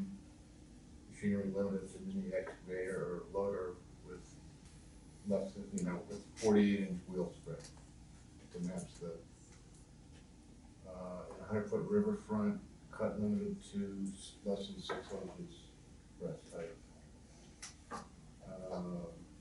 Repair for poor conditions, if any disturbance. Gravel. Wait a minute, you gotta, I've kept up so far, my hand's getting tight. You gotta slow down just a little bit. All right, 6-inch caliber breast height for trees. What was after the 6-inch trees? In the 100-foot riverfront, that was the deviations. I don't particularly care what happens up between 100 and 200. Okay, But less than 6-inch cut, within the 100, yeah. okay. And repair the 100-foot area, riverfront area to forest floor, the existing forest floor conditions. And then any gravel or repaired areas have to be thoroughly compacted because of the grades there. It might be a plate compactor or something patted down so it won't move. One thing on the wheel spread it's 50, we called out a path 50 inches center to center. I saw So the 48 might be I mean, you might just say machinery's gotta be compatible with the design 50-inch center to center. You say small, low impact tractor machinery, which will be limited essentially to a mini excavator or a bobcat. And maybe instead of specifying the size, just say, and should use that the proposed path route to the maximum extent practical in doing the work, so that. Well, you're 50 center to center. If you got a 48-inch wheelbase and you can't stand on that, you need a new driver. Well, Yeah, but I don't know what the wheelbase on those. It's not that far off, So so. I think I'm trying to look at the album, yeah. So So it's like 48 center to center. 50 center to center, so if you got 7 inches. I have faith that 64, you're gonna be right? successful with Yeah. that. I don't think we need to beat that horse. Okay. All right. Yeah, we're fine with all that. Okay. Anything other than the special orders I read earlier, relative to the other permits, that may or may not be needed, are you comfortable with those? I'd just like to say that we have confirmation from DEP they obtained a chapter 91 with no significant changes to this plan, or they do not need one for the pier. So either they don't, so we get something from DEP saying they don't need one, or this has been approved without any changes. Up or down, you wanna hear about it? Yeah, and then same for the GP from the court. Yep, general adding permit. Yeah, we did, I mean, I would just, we'll provide you a copy of the, whatever the core permit is. DEP may or may not give us something in writing if they think we don't need the full chapter 91. Just ask for it because we're being. Yeah, we will request it and we may give you an email. Just say our commission's breaking me over the coals. Yeah.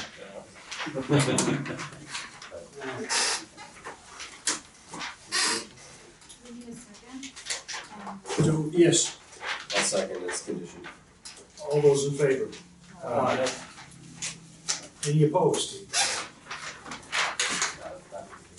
Thank you, guys. Thank you. Oops, did we give you that yet? Oh, we don't.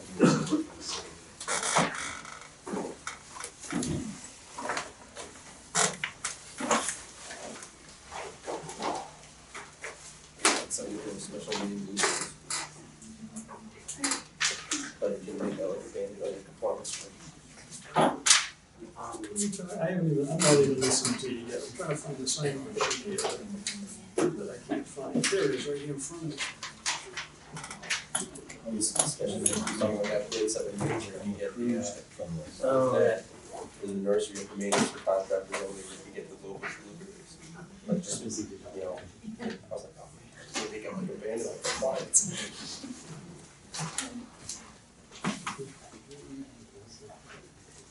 We did something, sorry.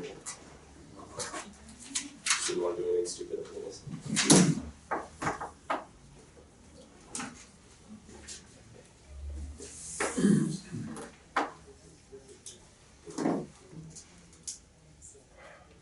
Well, that was easy.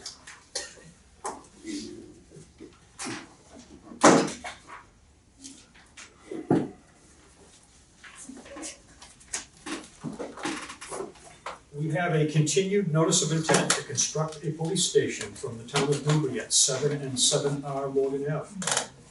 Good evening. I don't think that we had much to take care of tonight. We had some knotweed issues, and then we had a little bit of snow storage. The snow storage has been modified, so it's no longer at the north end where the planting was, the north end of the parking lot. Or is anybody coming up for this, or you can do it? Well, I think that, We have representation. yeah, if you'd like to come up and do your own speaking. I would just say that if you're gonna do the speaking, that you recuse yourself from the vote. Yeah. Like, that's to be the one thing I'm gonna say. I guess I'm not trying to sell you the project, I'm only trying to tell you what the commission has received in the interim, since the It's last, just a sketchy line, since the you're a last town, meeting. you're the conservation agent, it's the town matter. Would you So, please approach I the think- table? Yeah. Since you're here, why don't you come on up? Sorry. I'm Zell Tonsik, I represent Context Architecture for. And I'm Bob Connors, I'm the chair of the building committee for the station. So we had a couple of minor issues to clean up since the last meeting, and would you please relate those to the board? Yes, certainly. There was the issue of making sure that the snow storage was not indicated on the north section of the site, which is downstream towards the wetland, and so that's been removed, and the storage will now be mostly in the swale between the parking lot and the fire station lot.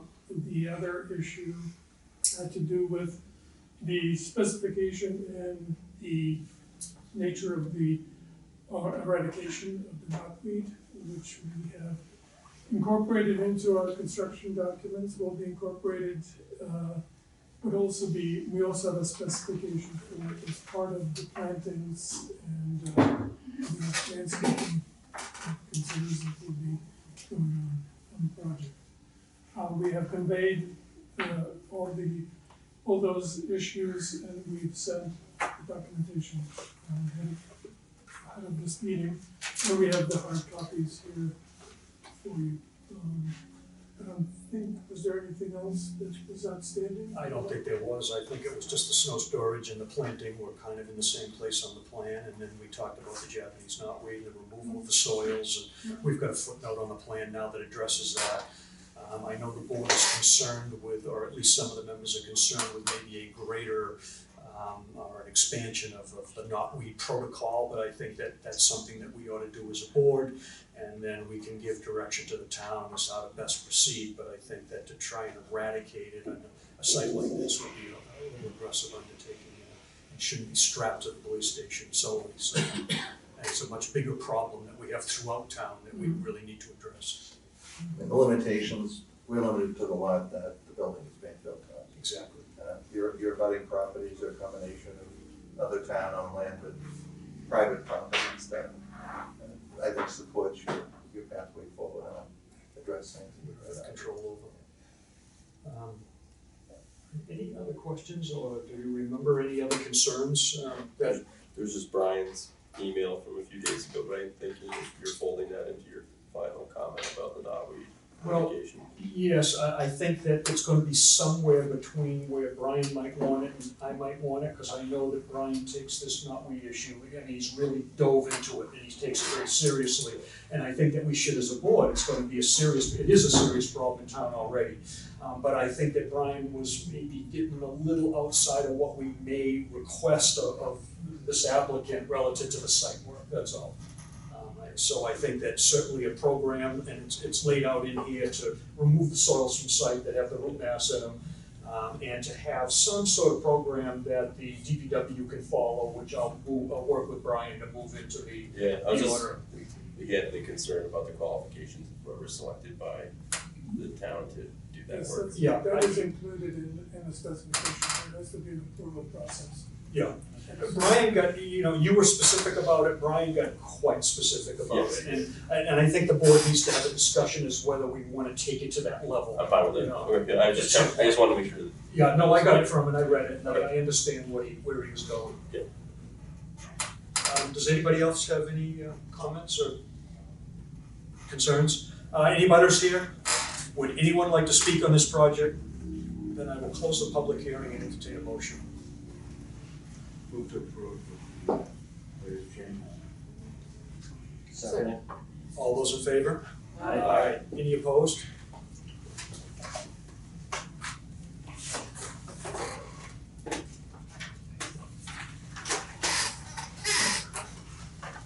I'd like to thank the board for all the accommodations that have been extended, and accelerating the approval process at both the planning and conservation. Time is money in construction, especially when it's taxpayer dollars.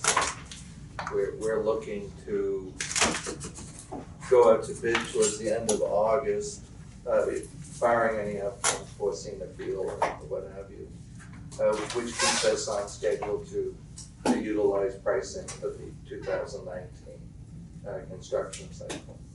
It was breathtaking when we went from 2018 to 2019. It was a $950,000 change. So, your town greatly appreciates your service and your approval. Well, there's a lot of hands that went into this, so it's been a lot of hard work, and It's a team effort. it's certainly not just this board. Well, Yeah, all critical spokes in a big wheel. thank you. Thank you very much. Thank you. Thank you. Good night.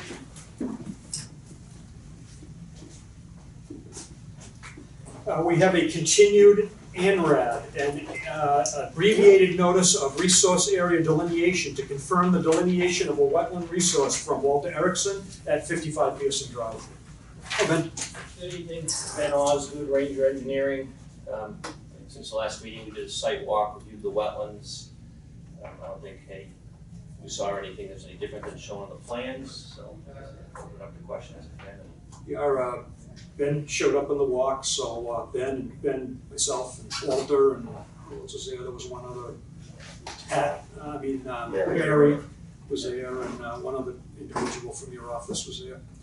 And we spent about 18 months working on this before, so you're right, there were no surprises. We brought this along quite a ways. The only thing I have is I think that we want to discuss this with the board because this board is new to this issue. And I think that we need verification that both of the vernal pools have been certified. Other than that, I don't have any issues with the plan. So, in regards to the vernal pools, this pool that overlaps onto the state property, I know Pat Huckery had put that in and certified it. So it is certified. This pool here, Mary just submitted additional information since our site walk. It's in the process. So, you said a couple of days, Mary? Or a couple of weeks? I just submitted additional photos from the spring inspection where we did have 10 egg masses, wood frog egg masses, so they shouldn't have any problem now. Okay.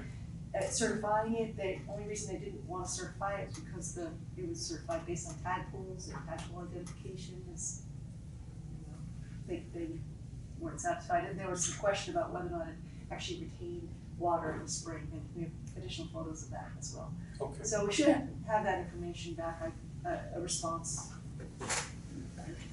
3 days, I would assume. All right, thank you, Mary. So, Ben, you want to talk about this just a little bit? Yeah, so in regards to this, the question came up through our last hearings with the last project about filling in this area here. It's obvious, you can see the debris, the stones and things that were filled in that area along the edge of the wetland.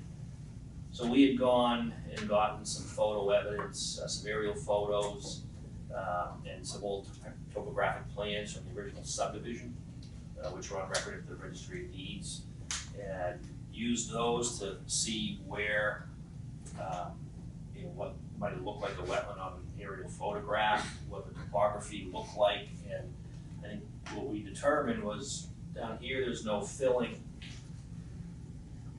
So that's elevation 40, 45, upside down. 48. 48, which wraps around.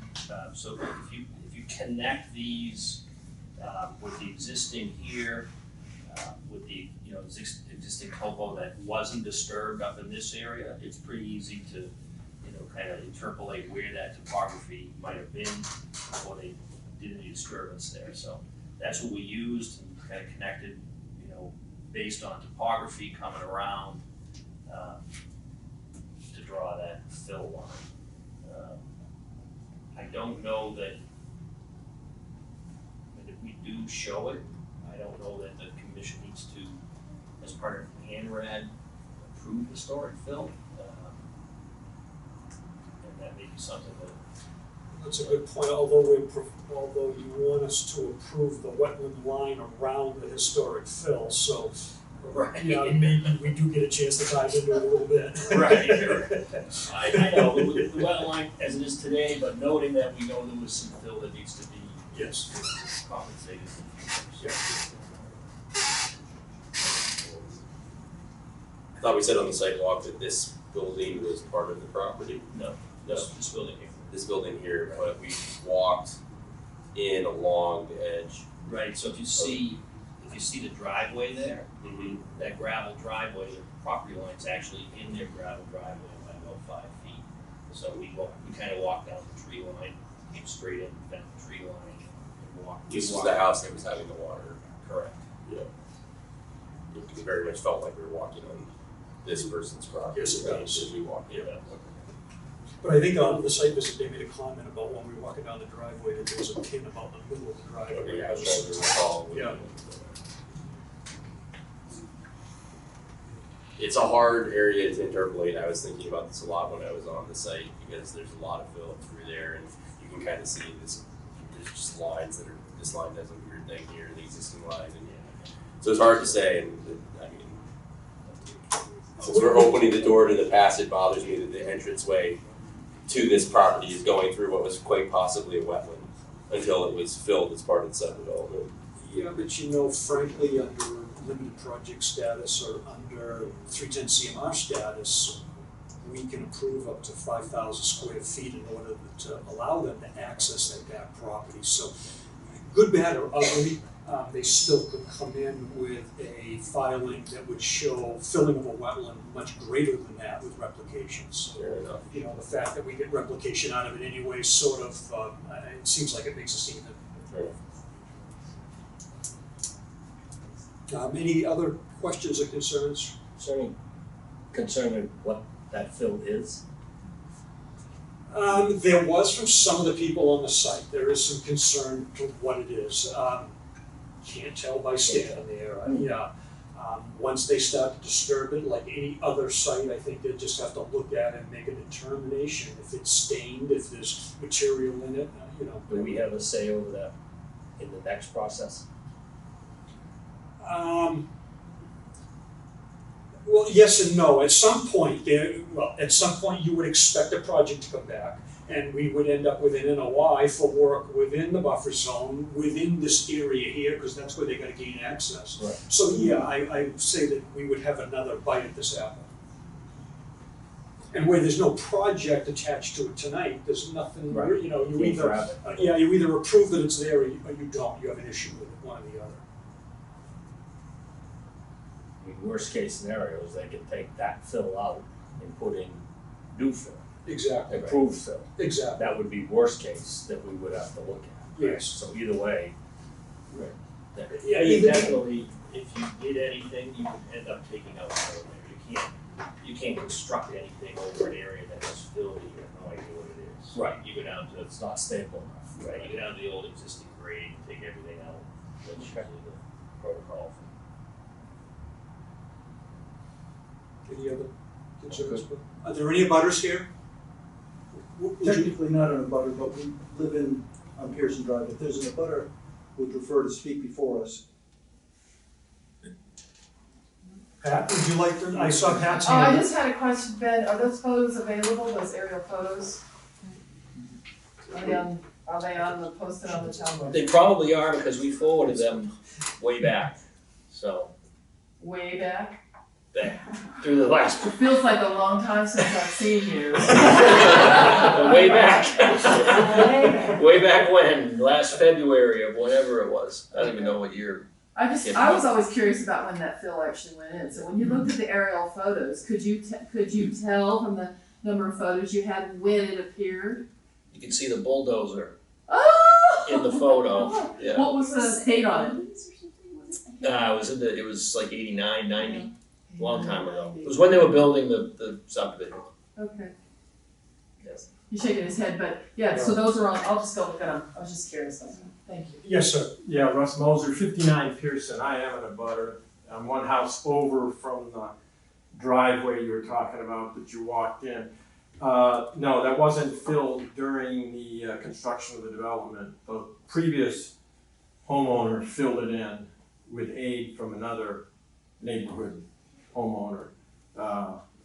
Lot sooner than, the development was in the 1980s. This was done, like you said, sometime in the 1990s. Okay. That this was done. So it was not done by Pearson Construction or whatever when they did the development. It was done by the homeowner. That was my Okay. recollection when reviewing the aerials. Yeah.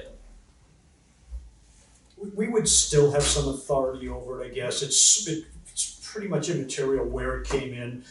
As long as we get at it 2 years after discovery, we've got some authority over it, so. We're probably kicking it 18 months now.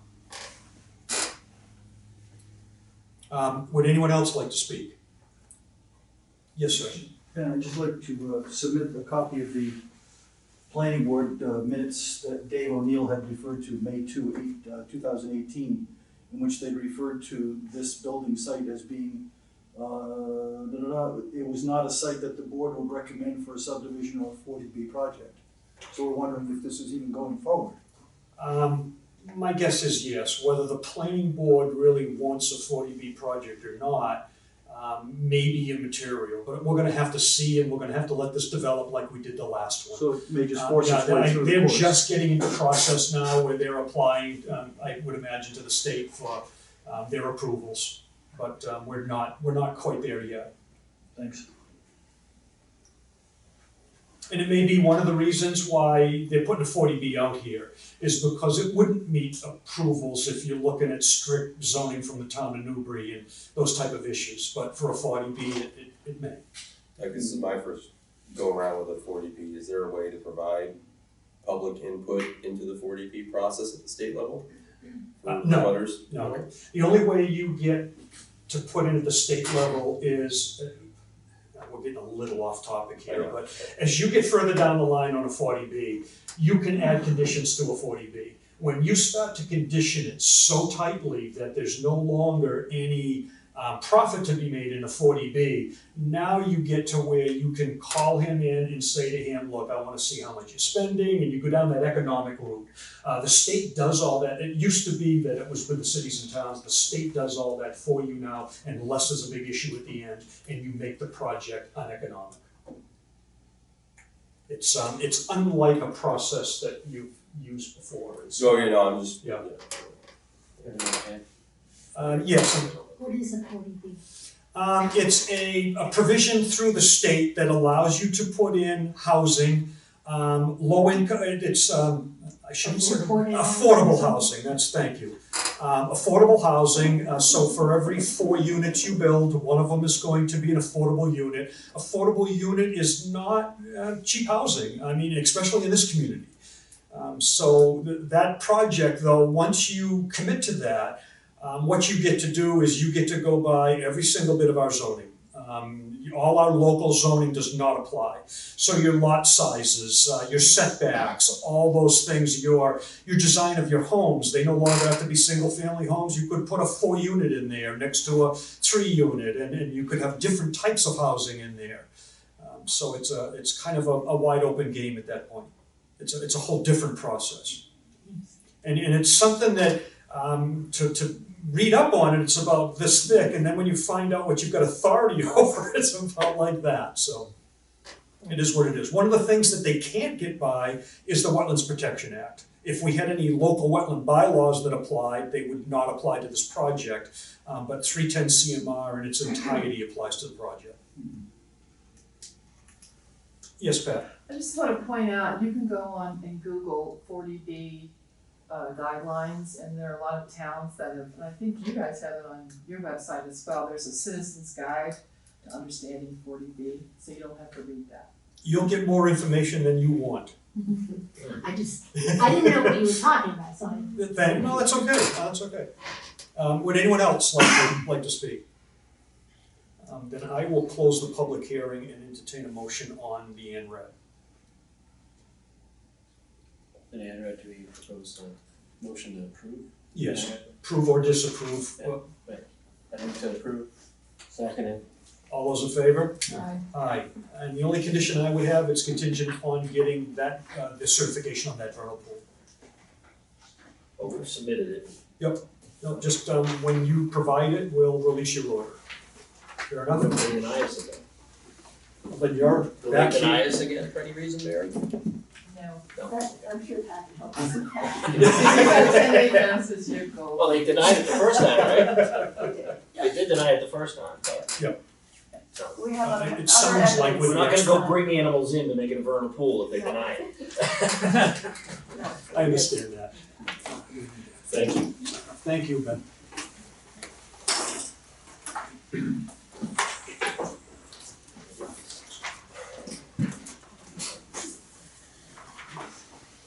Thank you. Thank you.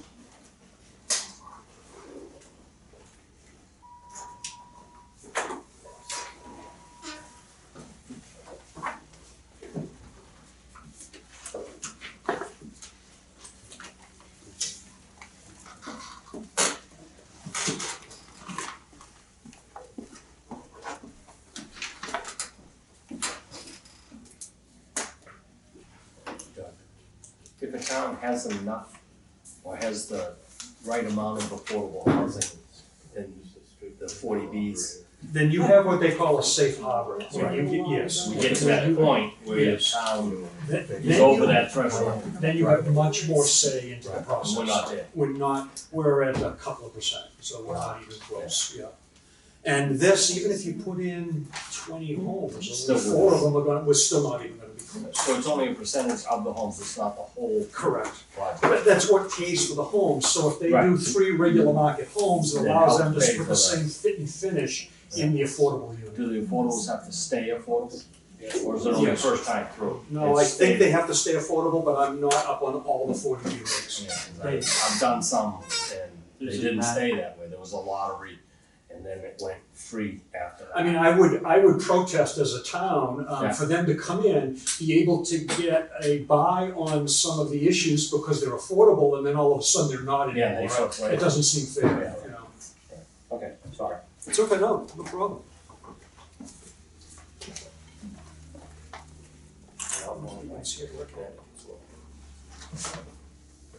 We have a continued notice of intent to demolish and reconstruct a single-family home from Timothy Sheehan at 4 35th Street. Good evening. Good evening. For the record, my name is Matt Spinell, I'm from Millennium Engineering, I'm here with the applicant, Tim Sheehan. Spread them out.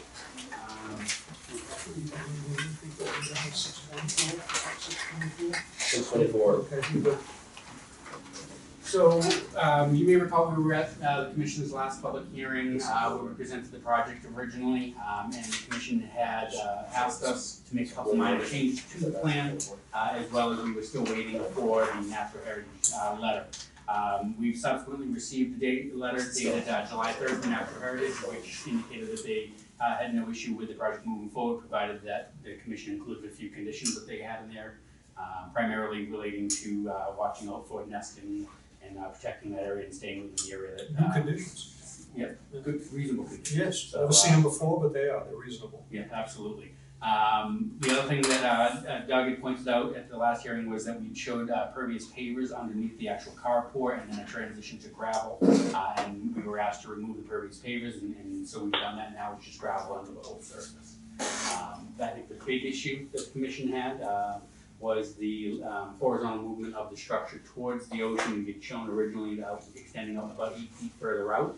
And in fairness to the community, because you'd recently made a decision on an adjacent project that they weren't gonna be allowed that horizontal movement, we have pulled the structure back to comply with the face of the existing structure now, so there's no longer any eastward movement of the structure. Those are, I think, the 3 major things that we had to address at the last hearing, so we provided the board with updated plans addressing all those issues, and we're here tonight asking for approval for the project. How high is your shower head? No more than 4 feet. I'm standing. That message was clear the last time as well.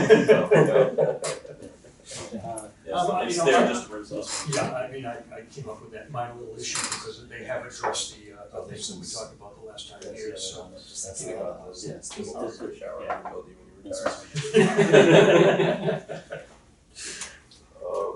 So you got a copy of this letter? I did get a copy of that letter, and that's how I was aware of the conditions that they placed on it with the plover management. I remember there being one butter issue, but we solved that in the meeting last month. And the ladies over at Sea Shanty. We're here. There you go. Hi! We'll get to that, they're here again, Okay. so they can remind me. We'll talk to them, and they can tell us on their own. Do you wanna hear from them? I think that all the other concerns that we had seem to be addressed. Does anybody else have any other concerns on this project? Would you like to speak? Only to say that we really appreciate your listening to them and also your approach to us. And we were concerned about going out to the ocean, moving it out, but the fact that you've moved it back, welcome to the neighborhood. Thank you. Hey. That's a better second than the rest of the night. They're happy they came back 4 weeks later. You adjourn right here. Would anyone else like to speak on this project? And if there are no other questions or concerns from the board, I will close the public hearing and entertain a motion. I'll motion to approve as presented this evening. Second. All those in favor? Aye. Any opposed? Thank you, guys. Thank you very much. No, I was gonna say to you, if you send me 7 copies again, I'm gonna find you. Too many trees, too many plants.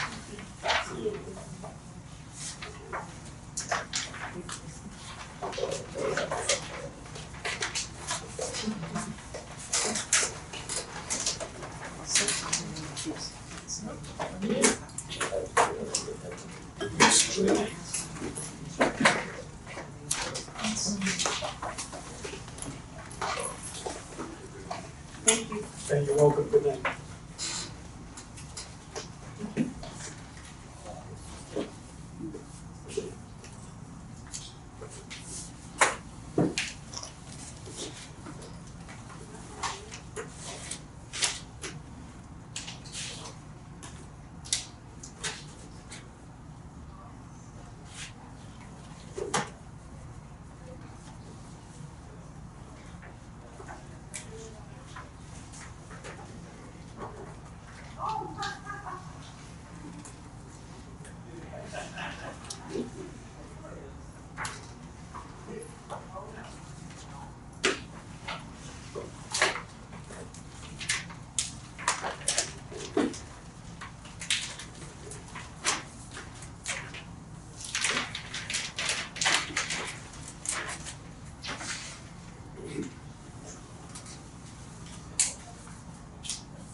We have a notice of intent to remove a play area from bordering vegetated wetlands, relocate the play area, and reconfigure stormwater features on the site from Chrissy Rupp at 67 and 69 Newburyport Turnpike.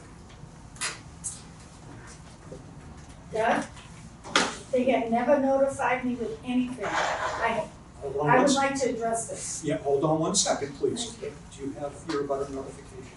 Yes.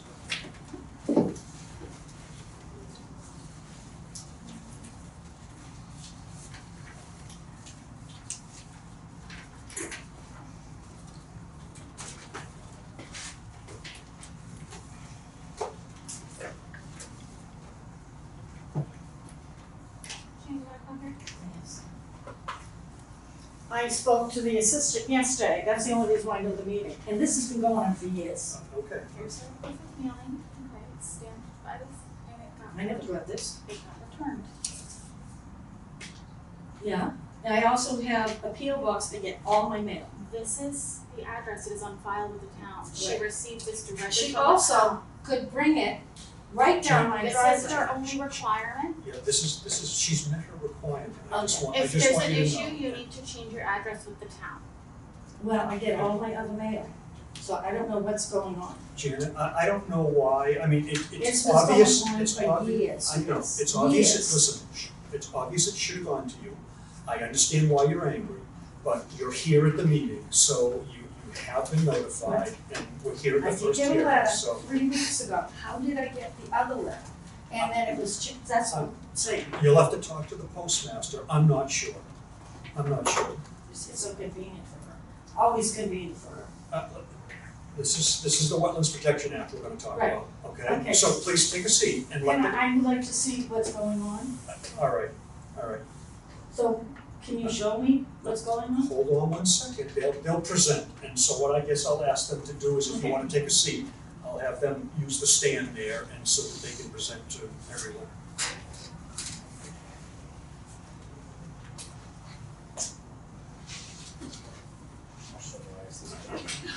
I know it's a little difficult to get everybody on the right plane, so do the best you can. We have plans in front of us here, so. All right, my name is Thad Berry from to be designed through.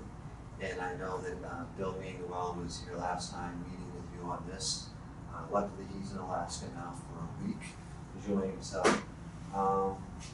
He did fill me in on the last hearing that he attended with Chrissy, and there were a couple of issues that he wanted me to try to address. The overall project is that you know that there's an existing play area that had exceeded past their property line and also in the wetland resource area.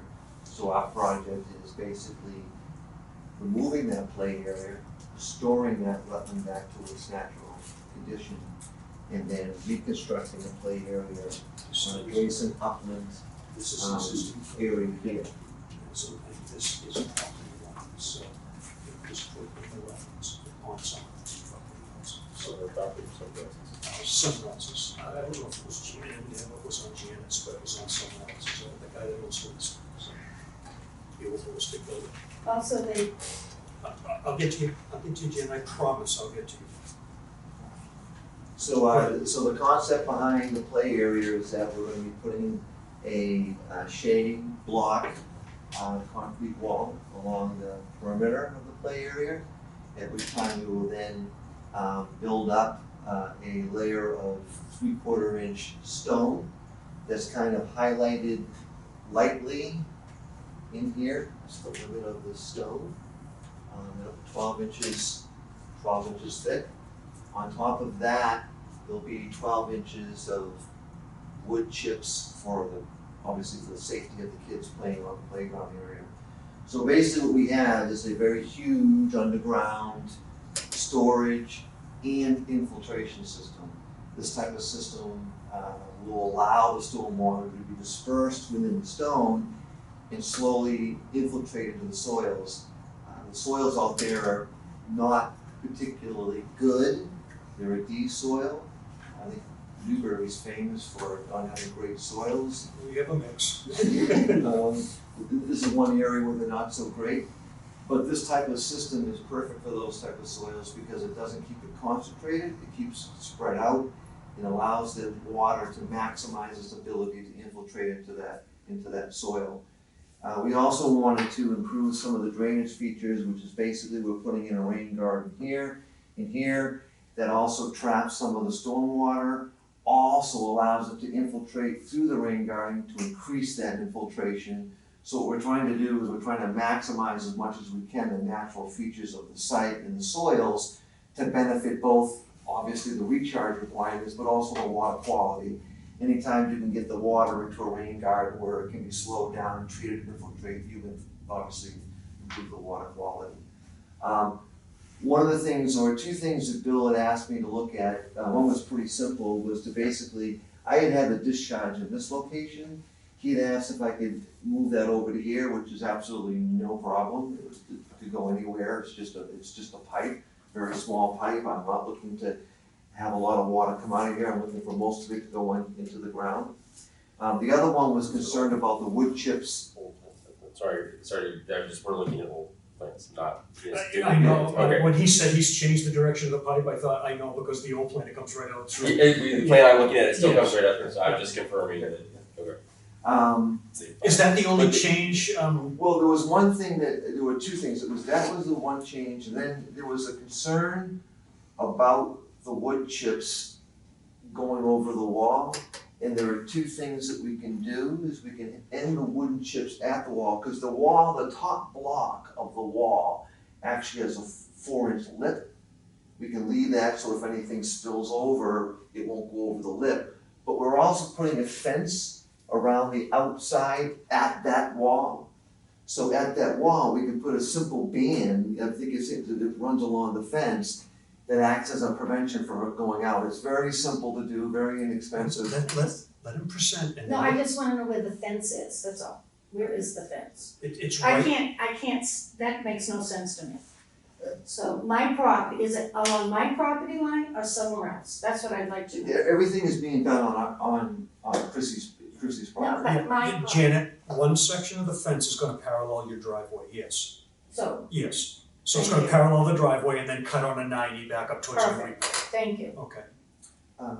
So that's one very simple, there are basically two simple ways. One is to use the concrete lip here, which is fine, or we could do the band. Both of them are simple to do and would prevent the wood chips from, obviously spilling out, past the wall. And Well, with kids out there, it's likely a safety issue, so pick whatever one you think is gonna be the safest and still be effective. Okay.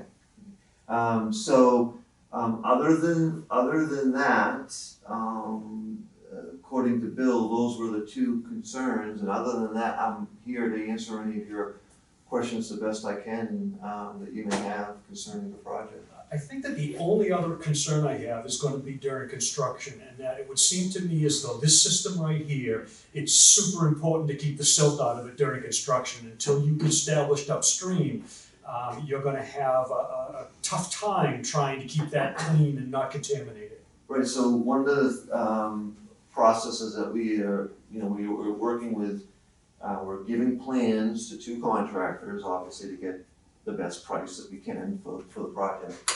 And one of the things I'm gonna be doing, and once we get through, if we get approved, I'm gonna be presenting both of them with a very detailed list of what we want them to do. And one of the, part of the project is gonna be how I want the wall installed and how I want this area prepared prior to the installation of the silt, what I call a silt barrier we were putting down for the stone protection. So I'm gonna have that all spelled out, and I can actually email you the copy to I'd love to have it, yes, so it'll basically show the sequence of events that I want to see happen. Obviously to protect what you're saying, any type of siltation, but also I wanna make sure that everything is built in a sequence that's cost effective and logical. Well, you wanna make sure you have a flat bottom on that too, and Exactly. it doesn't do this kind of thing. Exactly. It's just gonna take away its effectiveness. Exactly. Questions or concerns from the board?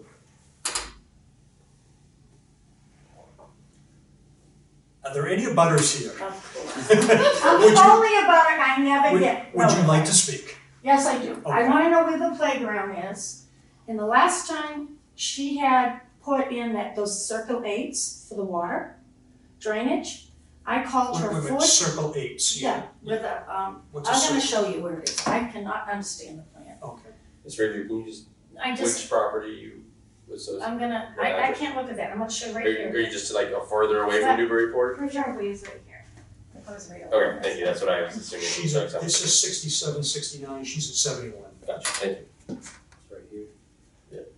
There's the road. Yes, it is, that's her, There it is, that's her right here. driveway, that's her driveway One A. right in front of you, Right yes. here. All This right, is in color. Okay? Okay, yeah, I'm sorry. Brandon's is here, this is her. This is where, this is where the water had to drain and she had to do. yes. I For remember, over a year, I called her 4 and 5 times. I said, please take care of this, you are flooding this area, it's not my problem, call conservation. It's not my problem, call conservation. I finally said, Doug, please take care of this. Then when they cleaned it, it kept on flooding. They dug it up with shovels, they left a mess. You remember this discussion?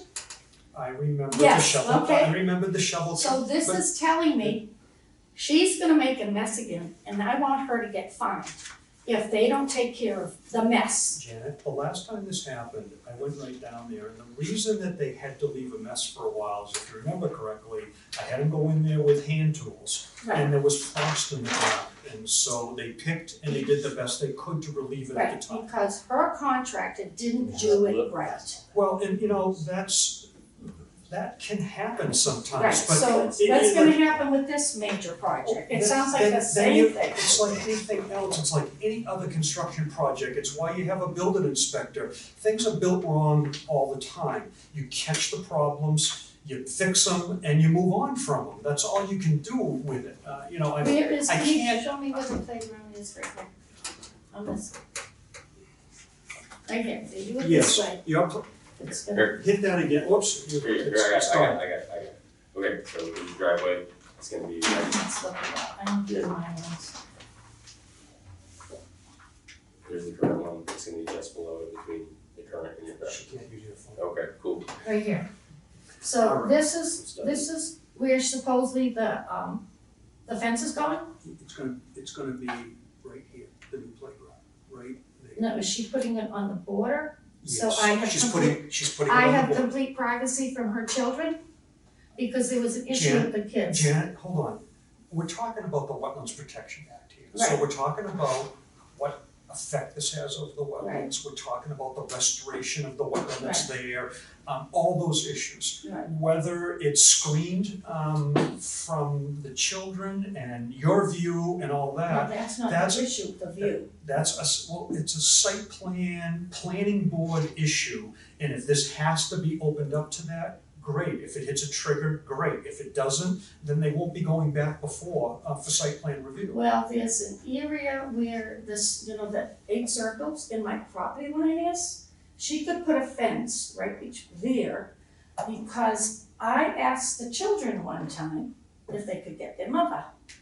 I have, Janet, this is. and you know what Chris told nothing me? to do- Never talk to my children again.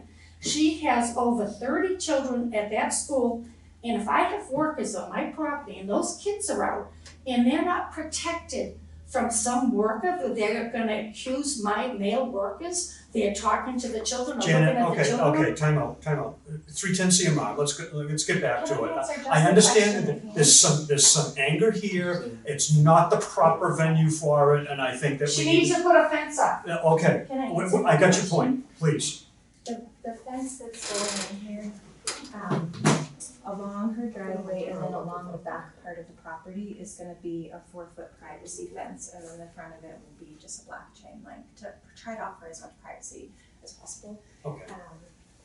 My preschool children were not free range around the yard, those are my personal kids that were playing in the yard, just to clarify that preschool children were not just hanging All out in right, the yard. thank you very much. I wanna get back on topic.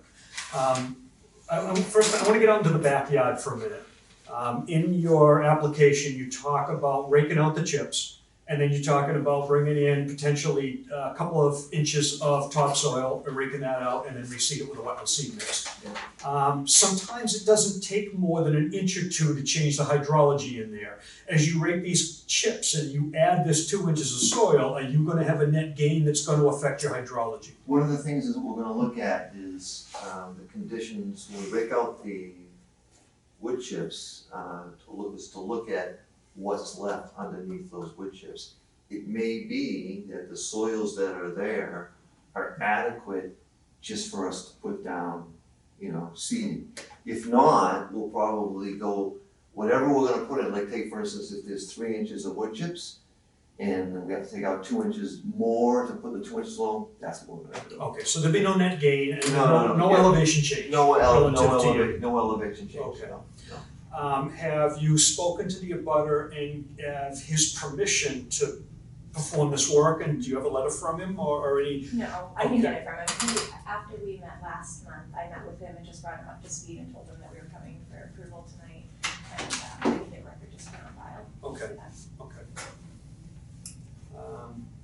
So Doug, is the playground next to my property, not next to Brandon's?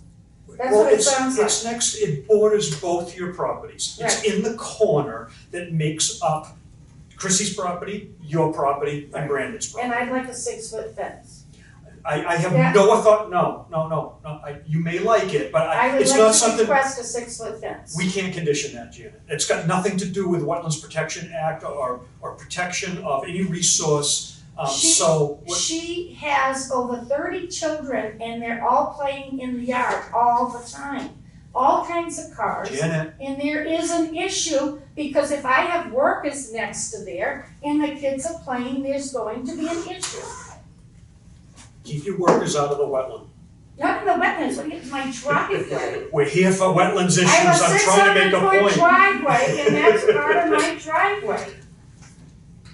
And I have a right to have a protection about someone accusing me of talking to a child that's standing Janet, 15 feet Janet, away from me. I'm gonna ask you one more time to keep it to wetlands, and then I'm gonna ask you to leave. All right? You understand that? Yes, I do. Thank you. Any board members, any other issues or concerns with this project. The gentleman you said, is that the, were you gonna give him back? You're gonna fix the spot? His He's okay project with all makes this? Yep, Okay. and we went through the project, he Right, understands. and then this will all be restored as Yes. what? And this, What we're hoping to do is do this first, because our play area is required for our licensing, so if you go ahead and do this, we can then move. how high are these walls? Federal land that's on the Up other at the top here, 14, the bottom at 12. feet, inches? No, it's like 24 inches high. Okay. Well, one of the blocks has to go, we're setting one of the blocks in as a base, so it's Right. gonna be lower. Just And so then it's there'll be a fence here so that There's a fence, you can see it's like this red, red squares of the. it goes Yeah, around, that's all goes those around, fence. goes around. Oh, There's so- a gate here. Okay, it's getting long, yeah. What do these numbers refer to right now? These right here? Yeah. They're just a spot elevation, so when you come in here, that's a spot elevation of 15, spot elevation of 15, top of wall, this is just the legend for them. Top of wall, bottom of wall, top of Okay. wall, bottom of wall. But they all had 99.5. Oh, yeah, they was just, these are just examples. Okay, all right, Just that's a what legend, I'm, all right. legend. Yeah, I Sorry. thought so, but I think I highlighted it because it No, didn't quite just- make sense. Just a legend, just a Gotcha. legend. So is that 12 feet and 14 feet? So there's only a 2 12 foot feet bottom difference? wall. Well, the top of wall is 14, Okay. bottom's 12. 12 feet. Yes, Yeah. 2-foot drop. So it's a 2 foot wall, it's not a huge wall. And that levels this out. Levels it out. One of the things that they do is, they highly recommend that we have 12 inches of, wood chips for safety. You can go as low as 8, but they highly recommend,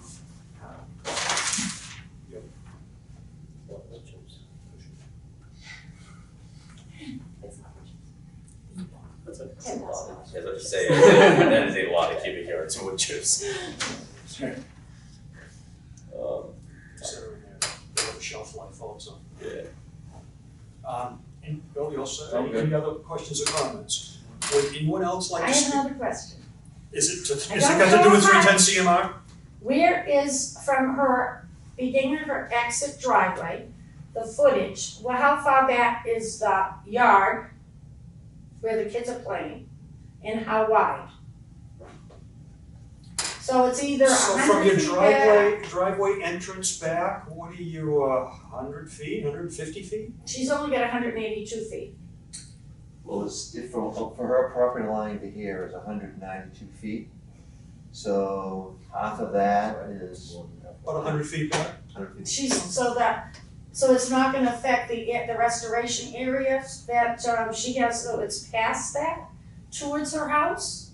Cause I have right on the borderline of the property, they have the bellies, that supposed to retains the water. Is it wetland replay, what was that, John? Yeah, but those features are going away. When those features go away, they're gonna be replaced by 2 rain gardens and this, I'll call it a bag of stone. Just a big bag of stone that lays in the ground with pipework in it. It goes into this bag of stone So and it it's infiltrates that way. definitely gonna affect my line with all my daffodils. As a matter of fact, there should be much less of a disruption after this project is done. There will be much more of a finite line between the two of you than there is now. I don't know whether you like it or not, but there'll be more of a finite line I than love the fence, I could kill us. those dips and dives and the retention That basin. doesn't bother me a bit. Well, the retention basin and the infiltration basin that you see over there are going away, and they're being replaced by this, The what you're whole gonna see, playground. what you're gonna see is a playground, yes, you won't see the infrastructure. And underneath. I really would appreciate, Chris, if you just put a higher fence, cause there's definitely, I'm definitely open to getting it quoted, it's just probably gonna be just, budgetary you know, issue. just enough so that your kids are, no one's looking over the fence, the kids are, it is an issue, you have too many children there, which is fine, but I have a right to be able to use my driveway without worrying about your kids seeing someone in my driveway. The example was when you told me not to speak to your daughter, when I just wanted to talk. Janet, you're getting wound That up was, again. that's an example. Janet, please stop, I'm just, please stop. Thank you. I will close this public hearing and entertain a motion. Motion to approve, with a letter of okay for them to do that work on the contingent on that. I'll second that. All those in favor? Aye. Any opposed?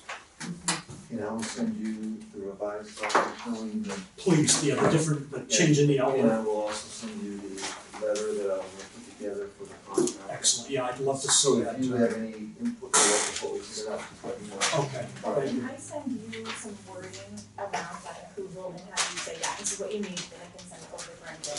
Sure. It's just so I have. Sure, if you wanna bounce that off us, yeah, that's no problem. Thank you guys. All right, Liz, good night.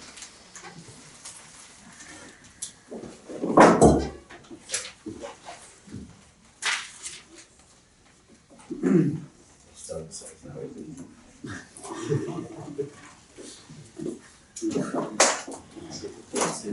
easy button, that's what we need, we'll buy it.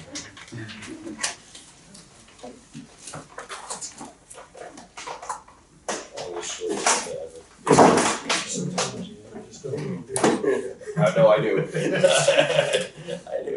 Oh, these are. Those are Chris's.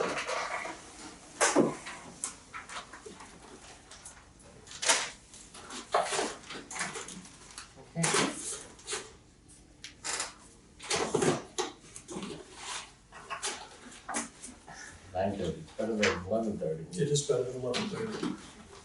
We have a notice of, is everybody ready? I'm sorry. Starting to jump the gun on you a little Fire bit. station, midday. That's gonna do something to the lot. We have a notice of intent to replace the existing sanitary disposal system from Elizabeth Otovic at 41 Fruit Street. Hi, Bob. Good evening. Both have the lights. My name, for the record, my name is Bob Grassel, and I'm the manager.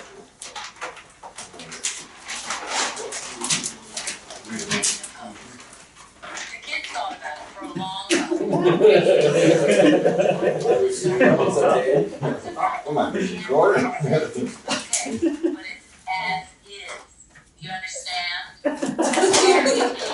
Oh, I'll shut it off.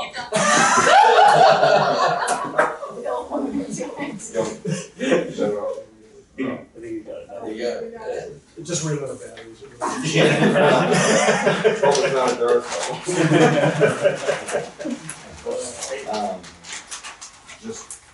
we do not have a DEP number. I noticed that. Yeah, I was just waiting for the check to clear, I Check think. to Yeah. clear, I did a standard mailing to DEP Boston, sent the check in, your checks are cleared, their checks just haven't cleared, I'm not sure why. And that's what's holding up the DEP number, but they acknowledged they did receive it, and then. Yep. No, I have that somewhere. So I'm not sure if you have to continue this hearing You without. do not have to continue the hearing. As a matter of fact, it's not proper for a board to use the excuse that they don't have a DEP number to hold the hearing open. Okay. So no, there's no need of that. We cannot write or issue the order of conditions until we get the number. Okay. That's the only holdup. Contingent upon getting a DEP, that's. Yes, exactly, exactly. That's how it's going. Yeah. I just never ran into a case where I went to a meeting without a DEP. Without it? Yeah. Yeah. It's summer, they may be. Yeah, that's what I'm thinking, of vacation time. Yeah. Alright, this is an existing 4-bedroom dwelling. We had the wetland delineation and edge of bank, flagged by Norse Environmental. Bank would be Cursor Brook.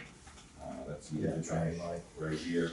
It's along Wayside, the edge of Wayside and enters underneath Fruit Street and dumps way on the budding property, I'd say about 200 feet with pipe into a Cursor Brook, just keeps going after that, and back to Pearson Plaza and all that.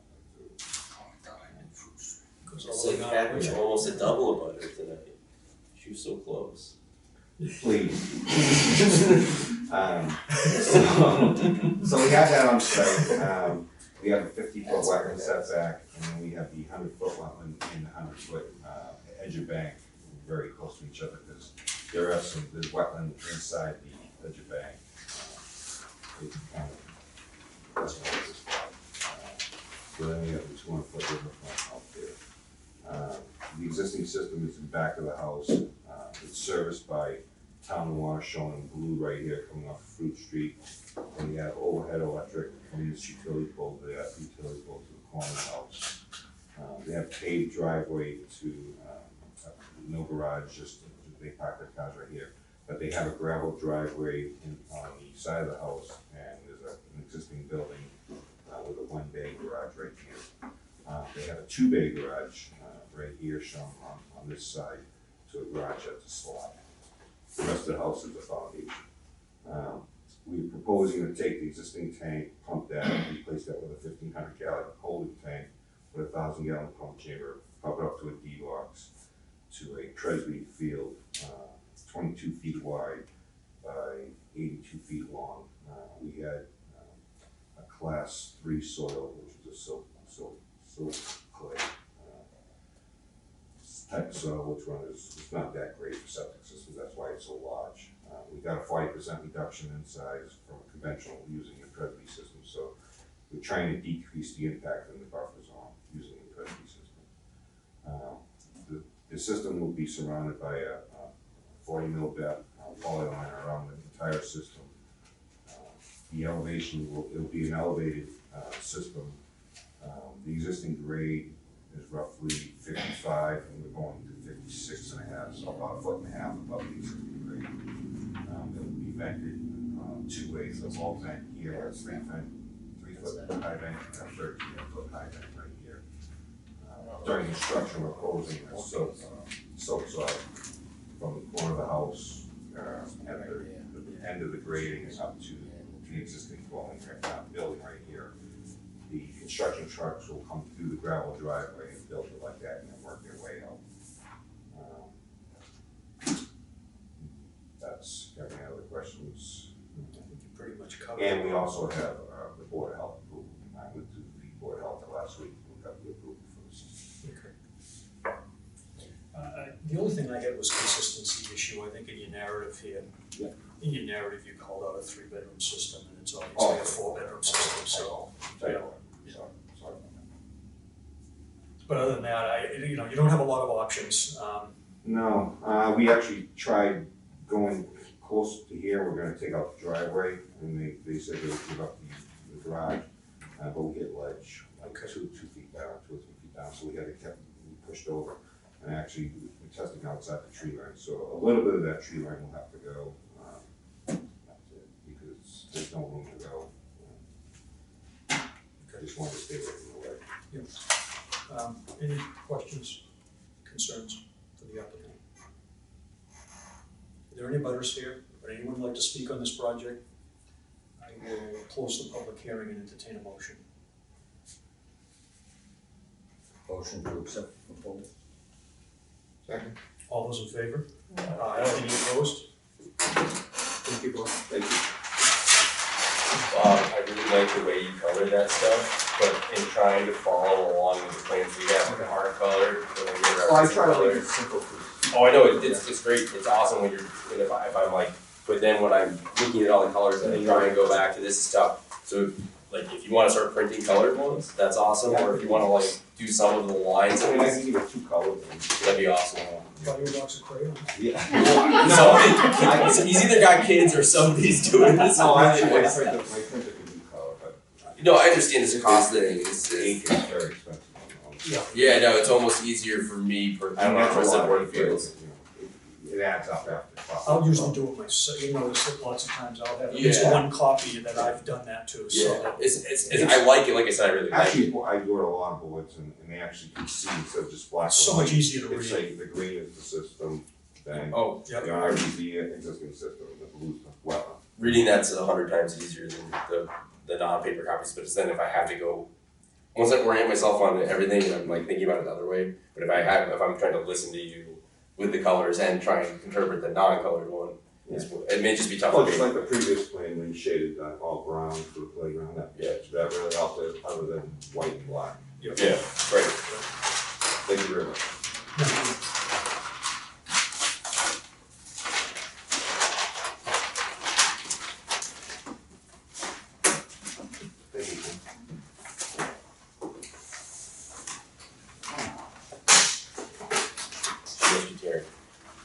She must be Terry. You must be Terry. Should be really easy. I'm so glad my husband didn't come to this meeting. I guess we are too. Really. And I'm glad I'm on the library board, not this. What? We're always looking for people.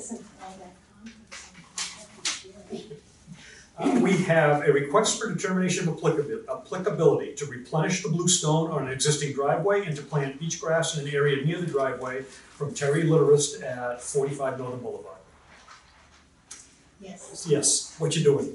I mean, other than what I just read, do you have a plan?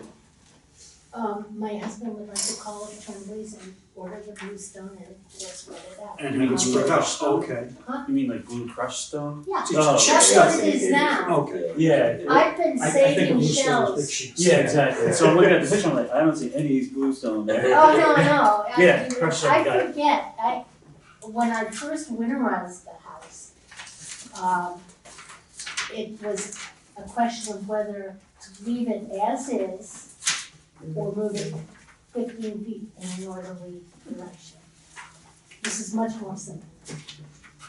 Move the kitchen from one side of the house to the other side. And then it wasn't partially on 14th Street before it was paved. The driveway's in the front. When I first bought the cottage in 1981, it was a 4-car driveway, 2 and 2. And then you could park another car on the other side. But I planted pine trees also. And You did? I did, and beech plums. And Grace Bailey had a line of pine trees there too. So now this big pine tree that I wanted to cut, and the car stopped there. And the driveway is slightly wider than it was initially, but not remotely as deep.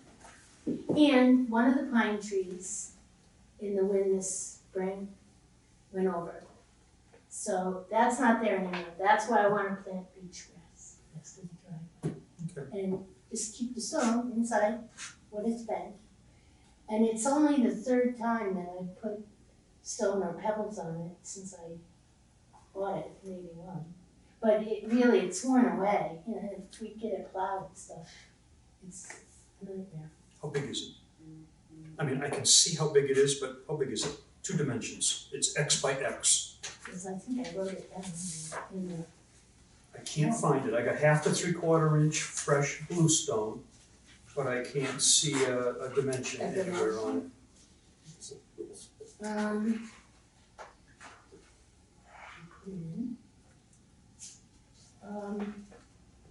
And that's why I asked you for a plan. It doesn't matter if it's a drawn plan. I mean, I can see clearly here, your driveway's it's pretty clear where it is, but I just want an X by X. Okay, I have a scion, and the driveway is. So we're 2 scions by 1.5 scions long. No, that's not what I'm talking about. My scion. You work with less, come on. I love it, Terry. Actually, I love it. I go with 12 by 20. Everything else that happened is nothing now. 12 by 20. 12 by 20, 20 long. 12 by 20? The sign is 168.1 inches. Yeah, okay, if I put my scion into the driveway, all the way to the end, it's probably 4 feet behind it. If we find, find, 20 feet, yeah, if we find for this tonight, contingent upon you calling me with 2 measurements, Oh, I swear to God, could you do that? yes, Okay. absolutely. Okay. I have to tell you, though, when I used to rent out the cottage before it was winterized, to help pay for it, somebody broke a window when they rented it, and I had to get it fixed quick before the next person came. I must have gone to the hardware store 3 times, and I said, lady, there's no such thing as a glass stretcher, because I kept trying to fix the window myself. Finally, I can do it, I'll call you tomorrow. Okay, you sure? Yes. All right. Should I go down there and verify the numbers? You can, Okay. but you're always welcome. All right. Are there any other questions for the applicant? concerns? Do you need a measuring tape? I have one, Okay. Awesome. I do. Um, And Would anyone else like to speak? could I say, You, I would it's your like the hearing, you lady can to say whatever speak. you want. I would like the lady who said that there's a fox near her house to bring it over to my house because I have the most obese voles you've ever seen. They're running everywhere. So the fox from Shandell Drive is going down to the island. And since that treatment, Can we condition that? they're really running with it. They do like voles, I'm telling you, you wouldn't believe it. those and coyotes. But anyways, Terry, Okay, so you just need the outside measurements in space. all I need is a length and a width, actually. I Okay. don't care if it's a little bit of a parallelogram, I just give me a length and a okay. width, so we have a square footage that we can count on, okay? Okay, yes. All right. Would anyone like to speak on this project? I will close the public hearing and entertain a motion. Move to approve a negative determination subject to receipt of missing information. Second. All those in favor? Aye. Any opposed? So if I give that to you tomorrow, that means it's okay. Yes, it means it means it's okay, but there's a 10-day appeals period. And the 10-day appeals period comes 10 days after we write the order of conditions, so it's not 10 days after tonight. What will happen is this will start out in my office, I'll do my portion, it'll go to Jen, she'll do her portion, and she'll give you a shout when it's done. On the envelope, she'll have a date printed on that envelope, that's the date which you will clear. Now, you may work at risk for this particular issue, you don't need a building permit, so if you have to get this done and you want to issue a letter to the Conservation Commission, saying you're working at risk, you may. I'll just make my husband wait. Or have him call me. No.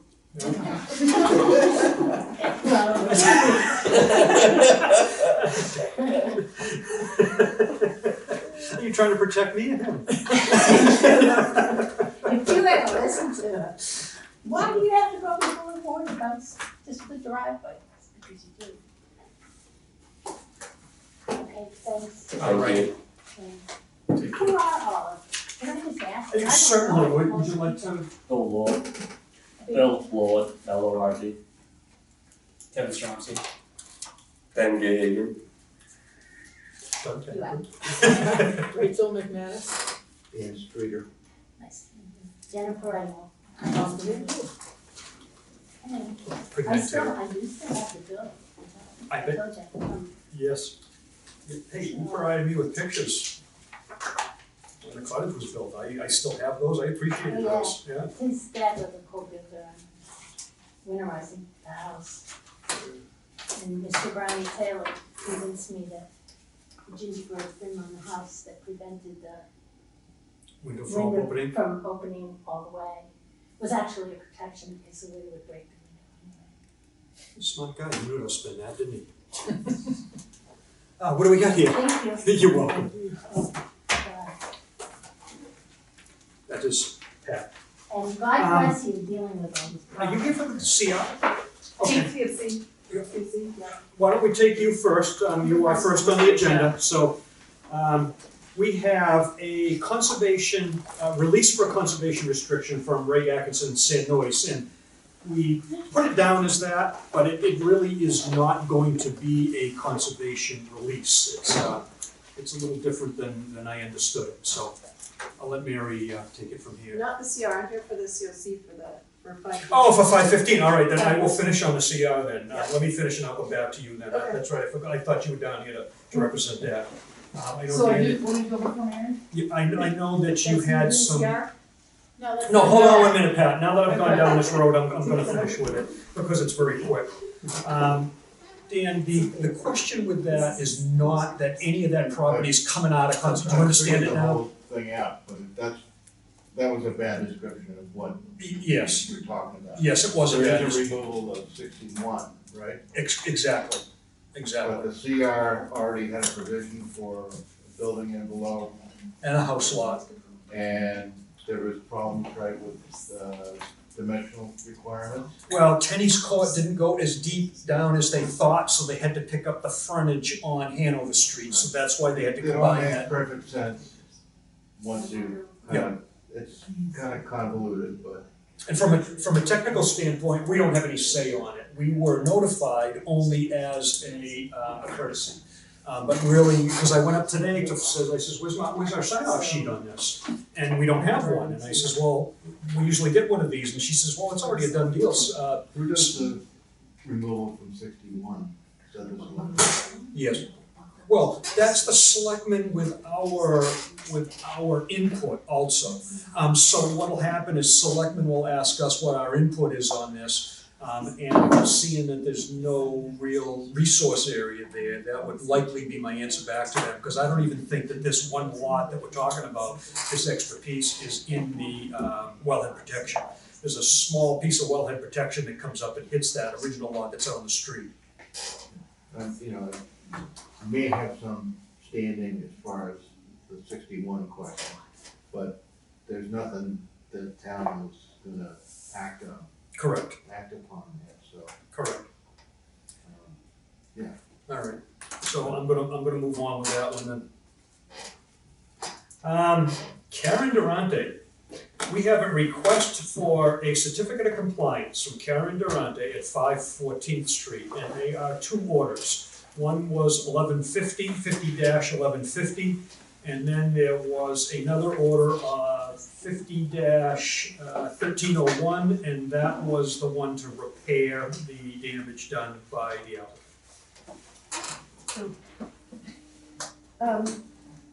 So this was what we filed for to get permission to do the work to rectify the original order of conditions. And I think you maybe had a chance to visit the site. There are a couple of things that they were required to do. One was to remove the mulch that was all along here.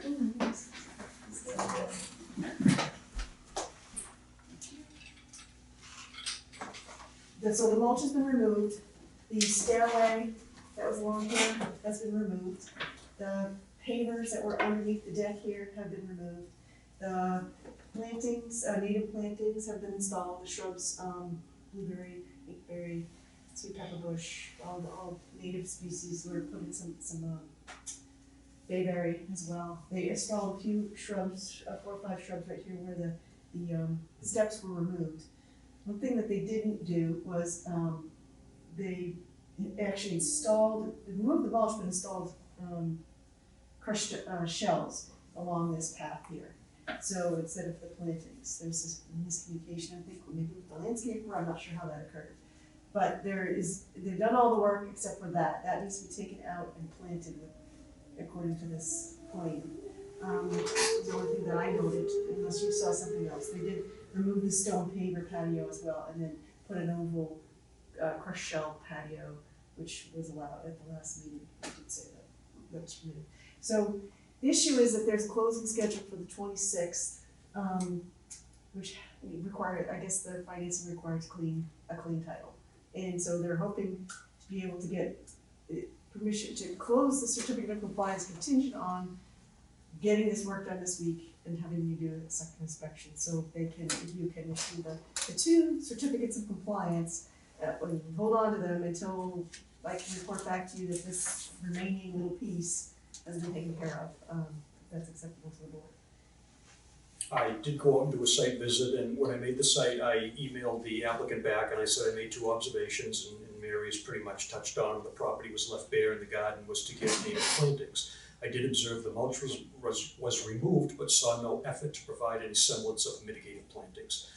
I did receive an email from the applicant asking if they should put shells or plantings in the area between the properties, and my comment was no shells. So I assumed she would have meant that as plantings. So up in the northeast edge right there, there's probably a foot or 2 where they had gone over onto the neighbor's property, and when they just took and did all the mitigation, they just left that bare. She has now since got permission from the neighbor to put some dune grass, to put some plantings in that area, so she's gonna do that. So here, and then remove the shells and plant them here. Yes. They did do mitigated plantings down here. And she told me she would actually enhance those this week, so I don't have any issue with that.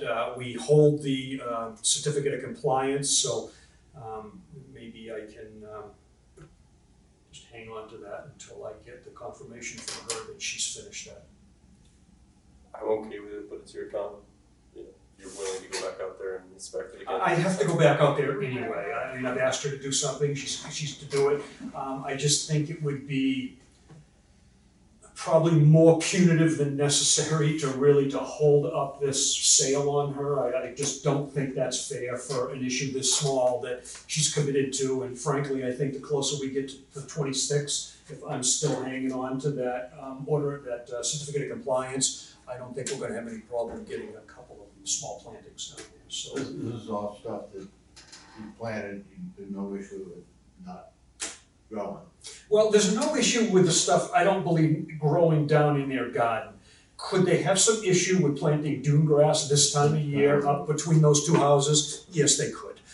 Do I think that dune grass is gonna last very long there? No, I don't, because all as they did was cut the turf lawn right there. There's a well-established turf lawn that I think is just gonna, it's probably gonna take that area over anyway. People are gonna walk along that side of the house too. Yeah, so I don't know that the plantings are gonna be,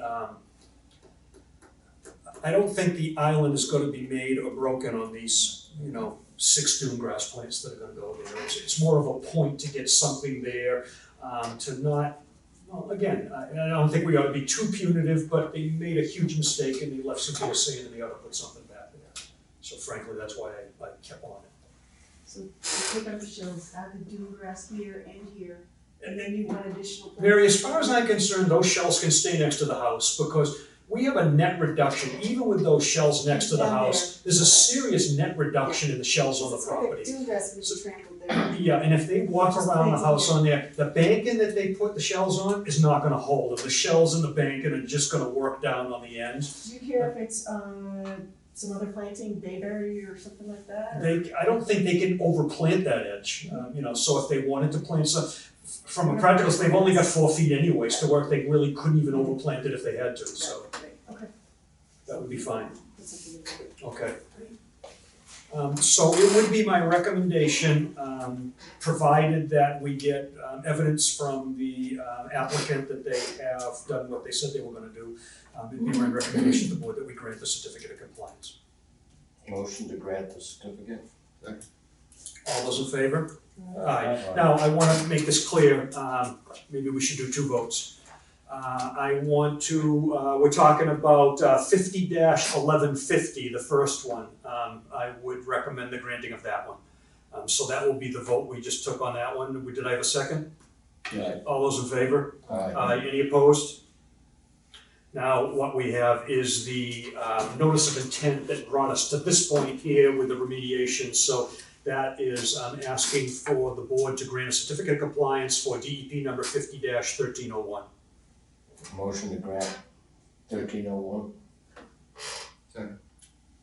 All those in favor? Aye. Any opposed? Thank you. Okay. Whoops. Oh, that's Pat's.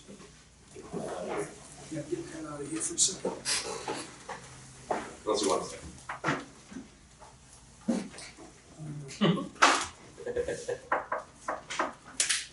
You need a break? No, Pat, you can, yeah, we need a break, all right, but you can come up anywhere. I was gonna say, or is it already Wednesday?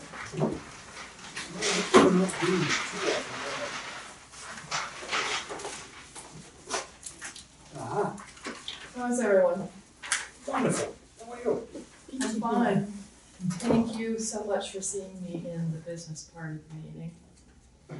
I don't know how many of you know, but I made a really stupid mistake. You're on camera.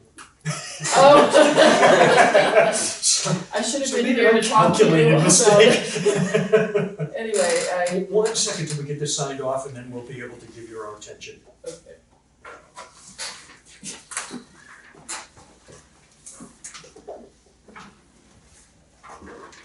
Good night, Mary. Good night, Mary.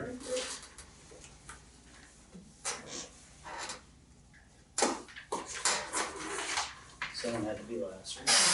I was. I'm just not on the agenda. You last? Yeah. Oh. I've been waiting for the bad news to drop. I'm sorry, too late.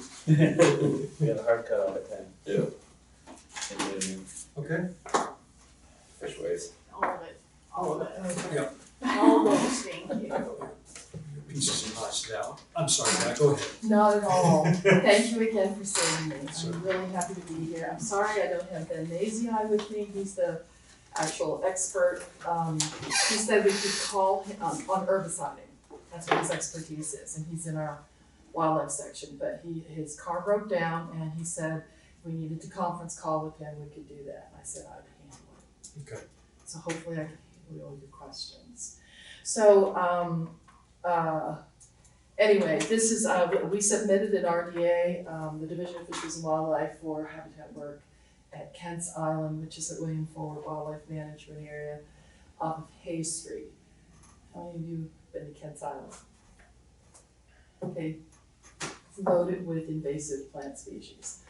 We have 3 habitat projects proposed, but this particular. Wait a minute, hold on, one second. Yes. We can't talk about the projects. We need to talk about the issue that brought us here because we don't have a public hearing. And so I think it would be a mistake to open up the RDA and then discuss the RDA tonight. Okay. I think we need to discuss how we're gonna get to opening up the RDA, Thank you. okay? That's great, All yes. Now we get to talk about my stupid mistake. Okay, if you wanna go there, we can. I'm on record. I was supposed to be discussing the RDA tonight, but we need to talk about when I can come to you for the RDA. There was an error made on the legal notice, and that is the only thing that's fatal. It is something the commission just can't fix. Pat, I asked Pat to come in here tonight, hoping that the board would set a special meeting for her sometime within the next 2 weeks, give her time to get her legal ad in the paper, have a hearing, so that she can then schedule this so that it happens at the right time of year for the invasive treatments.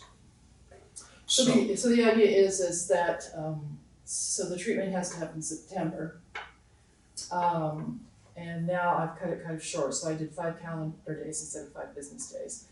And I talked to John Scanlon, who is our chief of the habitat section, and I'm working on him with the contracting on this.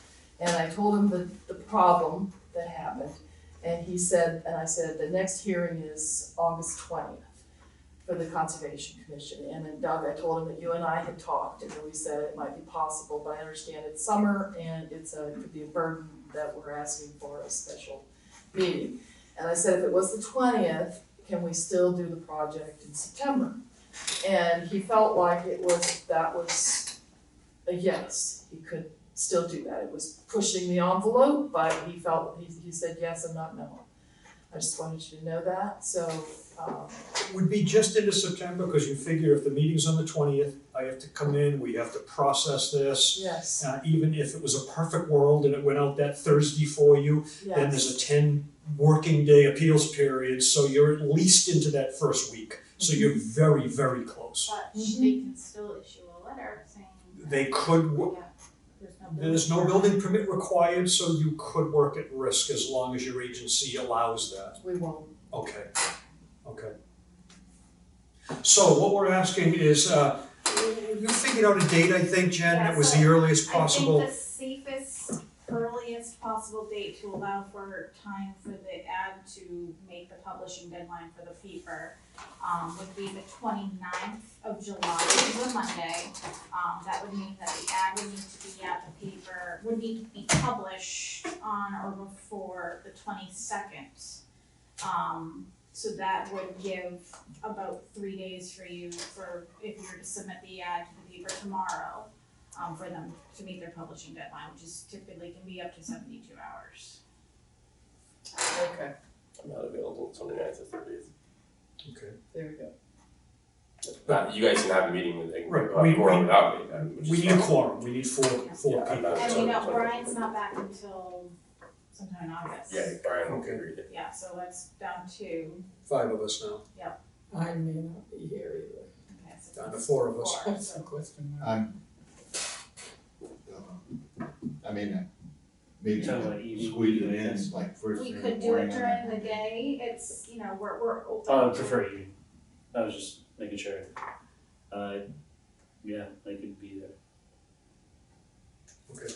there on the 29th in the evening. In the evening, yeah. All right, Bill, so whether you guys can. Whatever you do. I've been committing to these daytime things and my schedule's been crazy, so I haven't been able to make anything, Okay, during the day. well, So if we made it like 5 o'clock, I could do that, if you wanted, or. Yeah, that's why I was just thinking, if it's easier on you, because it's already a long day. well, 5 o'clock on the 29th doesn't help me at all. 5 o'clock on the 30th is wonderful. I'm here anyway till Yeah, 7 right. o'clock, so it doesn't Right. matter. Right. But I'll do either day. I'll come back. I don't care. You know, Okay. this Either is one my of those. suggestion, so I don't care. I'll do whatever we can I get think together I as a could do either quorum. one of How them. many do you need? 4. Where do you have? Either. We're Even at, before. we're at 3 and we're all gazing at you. You got Susan, right? What's that? You could call, get Susan. No, Susan didn't re-up. No. No, she is no longer on the board. Well, Brian. Brian won't be here. Oh, he's gone. Yeah, he's gone also.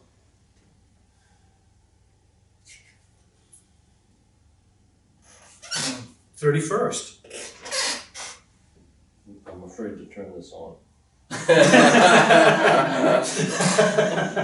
am available. I can do it. You are available the 31st? All right, well, that's helpful. I would prefer the Monday there if I'm gonna stay around. You prefer the 29th? All right. If it's, then I'll go on my How- merry way after that. We'll get you out of here as soon as possible. You're making a sacrifice for us, so I think that's, I mean, I'll just, you know, Are you traveling somewhere, is that the issue? what's that? Is he traveling, are you traveling somewhere, is that the issue? I would like to be, yes. Not, it's open-ended, but, you know, that Monday would be, I can do that. Okay. Alright, so we wanna say that Monday the 29th at 5, Want to get 5? is that good for everybody? Is that kind of too close for you, Kevin, or can you make it here at 5? I'll make it, let me just double check another schedule. Okay. I don't think I did. 90% sure I can do it. Are we down a member? No? No, I don't. No, she was the, Yeah, she was an alternate. Alternate. Yeah. It was nice to have her, because on Tuesday, she's right next door, usually till about 7 o'clock, so if we found we Yeah. were lacking a member, we could just jump next door and ask her to please join us. I can do it. You can do it? All right. So Pat, I was gonna load it on my phone, but I forgot, so, after the meeting's done, I'll just email you a legal ad, before I leave here, so you'll have it for tomorrow, so you can get it to the paper. Okay? Thank you. You're welcome. That's totally awesome. Should I bring pizza? There's no need to do that. But you would want eggs? Did you say eggs? I said eggs. Yeah. Good Parkers eggs. Good eggs. You're gonna find me out, that's really good stuff. I may show up for that. Anything else? I think we're all set, Pat. We'll see you on the 29th at 5 o'clock. Excellent. All right. Thanks, you guys. Take care. That'd be here, right? In this room? Yeah, yes, well, hopefully, it'll be wherever we can find space, but yes. It'll be in this building. Actually, let me do that right now. While we're doing that, I'm gonna take a visit, and then we're gonna listen to Ben for a minute. Well, you don't have to listen to him, but you have to be polite. You don't have to be polite, I'm gonna ask. Well, meeting ask, but nonetheless. We are wide open that day.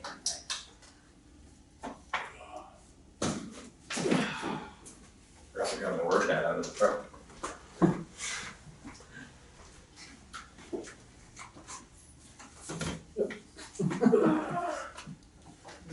You gotta put a different hat on. Pretty official. What's that? You gotta put a different hat on. I know, that's what I'm saying, I forgot my work hat in the truck. I can run down and get it, but I don't think that was gonna be that long. Yeah, so we've got 2 more and then. Don't you have to stand up and say your name and stuff? There's a little plaque down here that says this was made by and donated by Mark Ritchie Woodworking.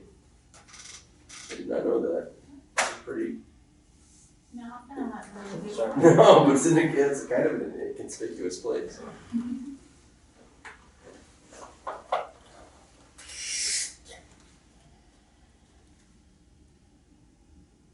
Rachel, rumor is that you're not with us much longer. That could be. If everything goes the way it's supposed to go, I will not be with you much longer. You never know. That's sad. The next box to check gets checked on Friday, so after that I'll know. Okay. Happy about the move? Yeah, it just seems like it's going in grooves. Yeah. Grooves. Yeah, hopefully it'll be The good. meeting room is free all day the 20th, so we're good. Okay.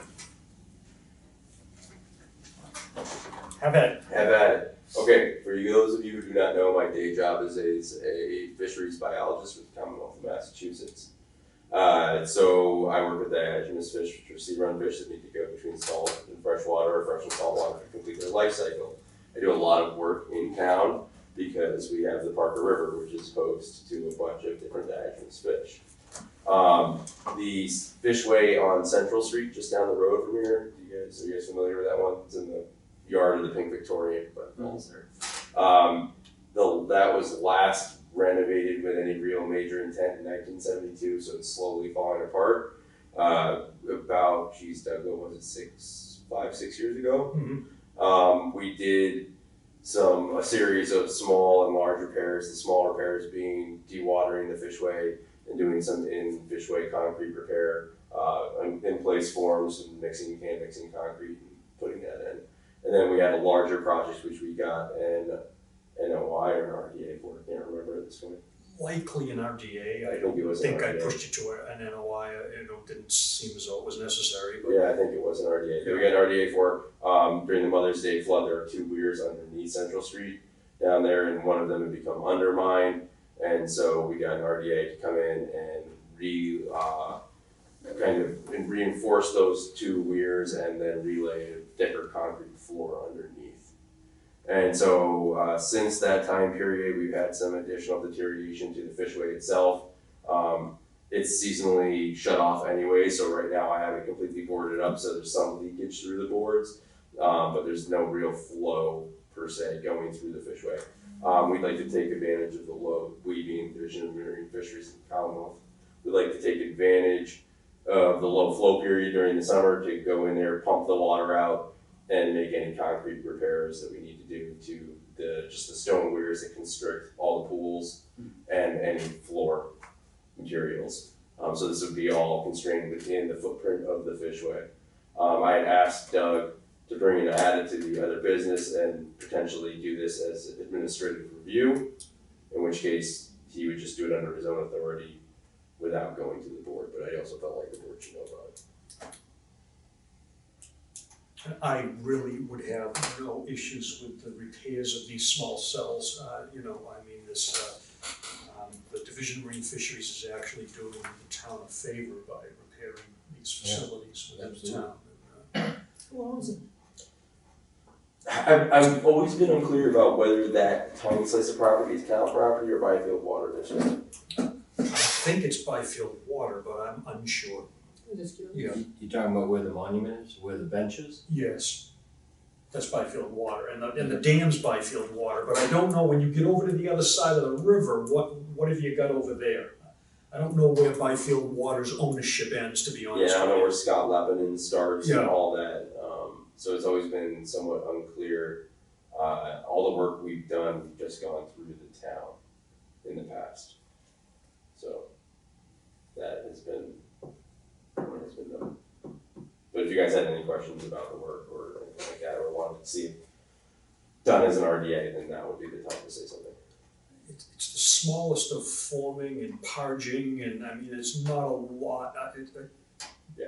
I think I can. Is that gonna be all hand work? Yeah, it's just gonna be, we'll have a generator on site for a 2-inch pump to pump out any water that we need to, and then it'll just be hand constructing forms on site. And I think for the amount of concrete we need to mix, we'll probably just hand mix and use river water, 5-gallon buckets. And I don't think we're gonna have enough that will bother to throw it. We have a portable mixer, a trailerable little mixer, but I don't even think we'll bother bringing that up for this. If you need power or water, just ask. I appreciate that. Thank you. On parking. I appreciate that. Thank you. I may take you up on the parking. Yeah. I mean, if you got a bunch of guys there, you could screw up the traffic if you don't park on the, Yeah, you know, where you normally do. yeah, we'll probably park at least Ed's truck on the right of way, just inside the highway. I took stand. I took that guardrail apart Did you?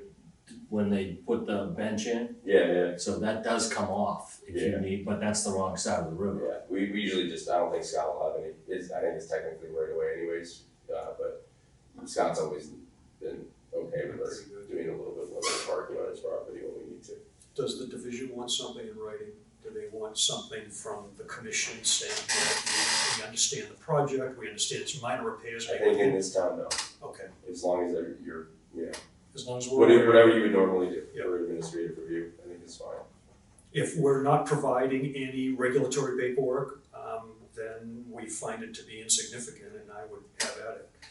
If you need something from your division.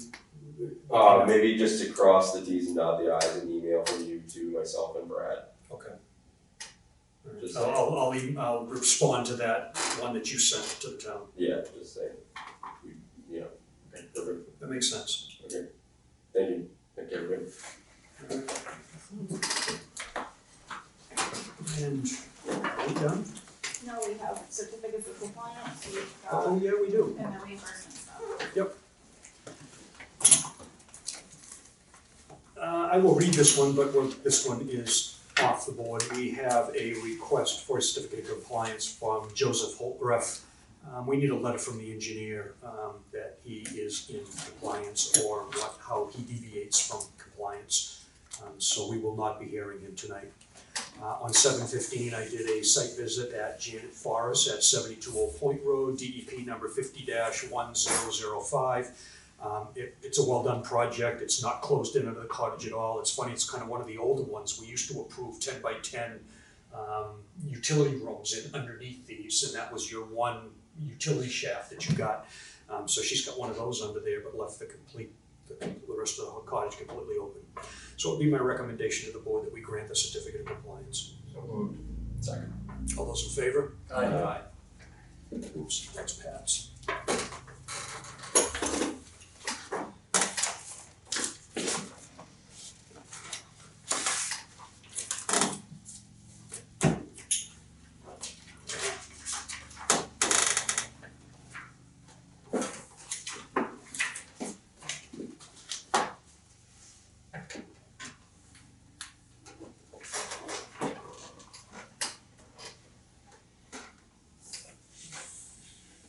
My signature gets worse later on night.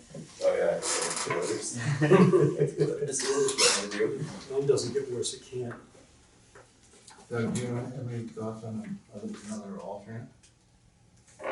I haven't, This is all pretty July. yep. Yeah, no, I don't have my thoughts on all of them at this point.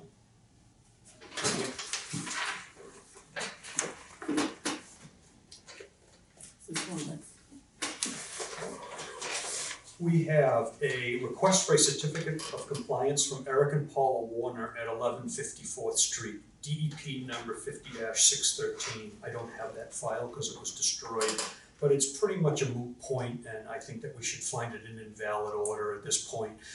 Richard Booth was the original, or was the previous owner of this home. He had an order of conditions to work on his seawall, which was 613. The Warners came in, and because that gave them certain permissions, they kept that order of conditions. They didn't want the certificate of compliance for it. Then they applied their own project and got their own order of conditions to repair the wall, which they did. They went ahead and did. And then they got a certificate of compliance from the board. So this one here is one that should have been dealt with by the attorneys a while ago, but didn't. So again, it's a moot point. It was superseded by another order, and it would be my recommendation that we grant a certificate of compliance for DEP number 613. So moved. Second. All those in favor? Aye.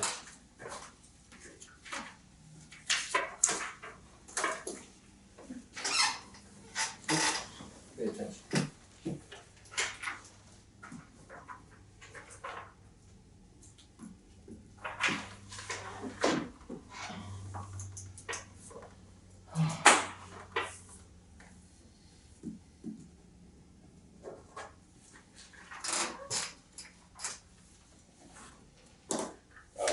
sorry guys, I didn't mention that we plan to do the work on August 1st. I should have said.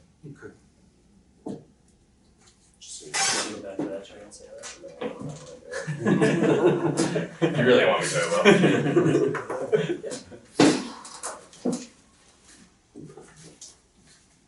So do you want me to go over the reimbursement stuff? Yes, please, the Durante, we've already done Durante, so. So, you guys have expressed interest in doing reimbursements for doing educational stuff, you need to sign that.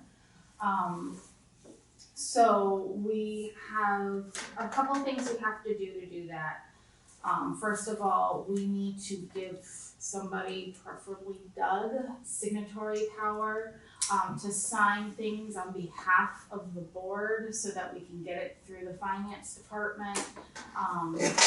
So that we don't have to come to a meeting every month and have the entire board sign off on things, just to pay bills, like we just paid the Audubon. You know, if we give Doug signatory authority, he's in the office, he can just sign off on it and we don't have to wait till a monthly meeting to get stuff done. So, you guys need to vote on if you wanna give him that power or not. Or it can be anybody that Anyone wants that's to willing to stop by the office when I stop call. by the office when they have a document to sign. In the spirit of punitive absence, I nominate Brian. You're gonna pay it forward.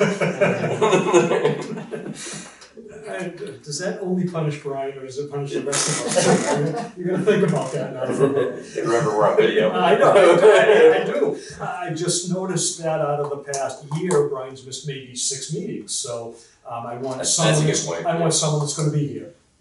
You're probably, So, you're probably it. I'm not pitching for myself, but it would make sense, I don't care, just one more piece to do. I move to give Doug signatory power. Second. All those in favor? Aye. It's me. Alright, cool. You're the next chairman. Just did. That's good. Second thing is, procedures I didn't ask for anyone. doing reimbursements, and what I came up with, and you guys can decide if that works for you or not, is, initially, one of you has something come up that you think you would like to attend before you go and pay for it. Bring it to a meeting, discuss what the event is, you know, what it's about. That way, other members that may not know about it can decide if they wanna go. You guys can discuss as a committee whether or not there are funds available to pay for it, and whether you think it would be beneficial for the Conservation Commission to pay for it.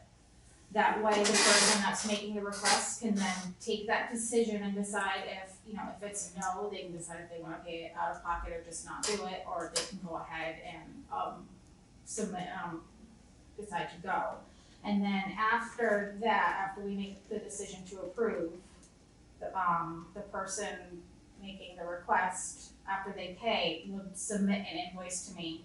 And then I can get all the paperwork together so that we can just have them sign the expense reimbursement paperwork at the next meeting so we can get it through the finance department. And let me forewarn you that just giving them a credit card receipt saying that you paid X, Y, Z won't work. Okay.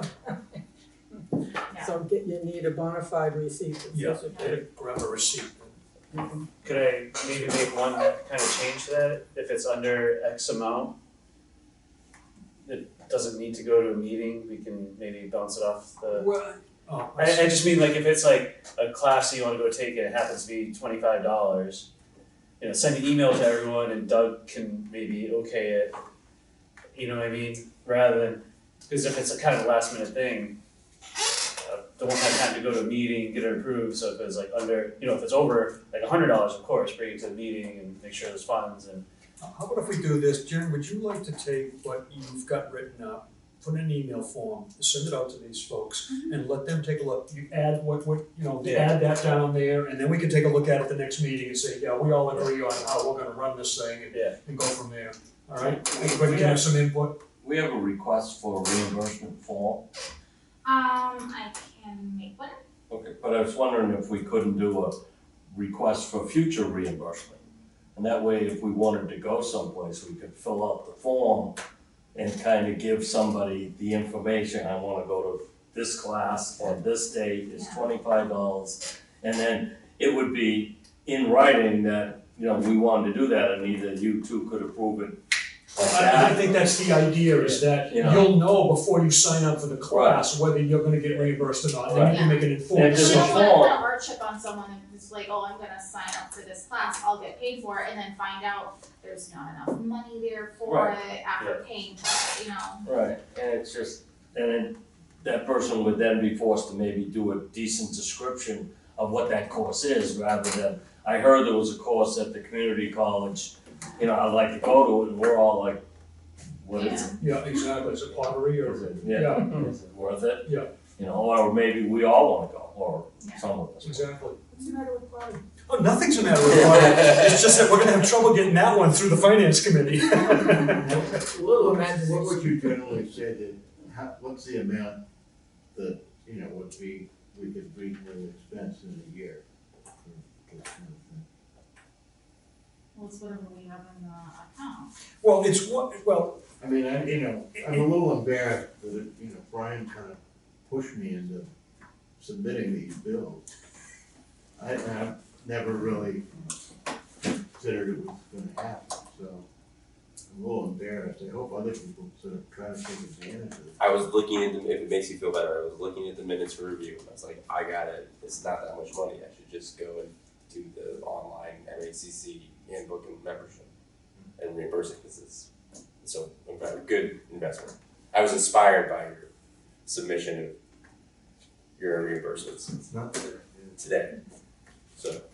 I have the, It's stuff I would do anyway. I would say, yeah. so in the expense account for Conservation Commission, as of whatever date this is, the 25th of June, there is $1,500 in there.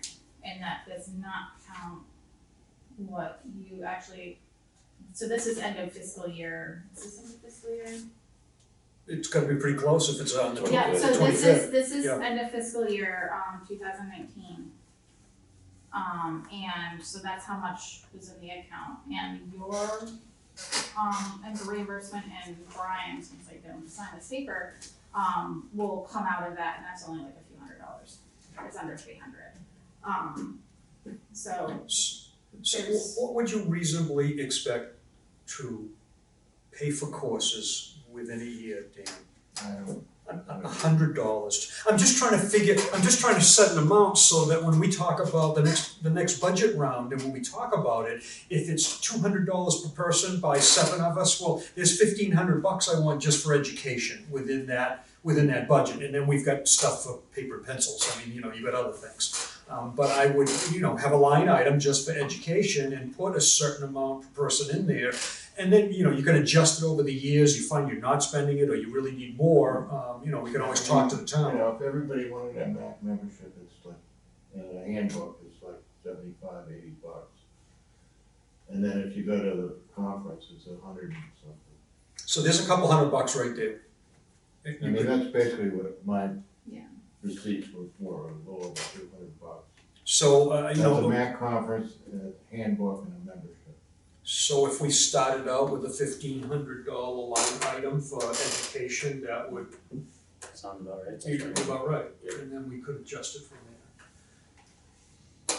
Okay, because not everybody's gonna take advantage of it, some people are gonna take advantage of certain courses, some won't. but that's not something that's going to hit until, if you start to, it's not gonna be there until next fiscal year, so fiscal year 21.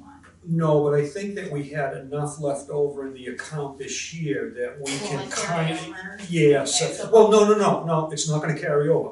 Whatever's left there will go back into the general fund, but it'll be, the new fiscal year will have that same amount in it. And where we didn't spend it, where we didn't need it for inter-office things, those kind of things, I would take it this year, take that money, you know, be careful with it, but spend some of it on education, and then just make sure we have a dedicated account next year. Yeah. Hate for you to run out of paper clips. And, you know, sometimes, look, I came here with none. There you go. I, barring no further business, I would move to adjourn this meeting. Do I have a second? All those in favor? Aye. Aye.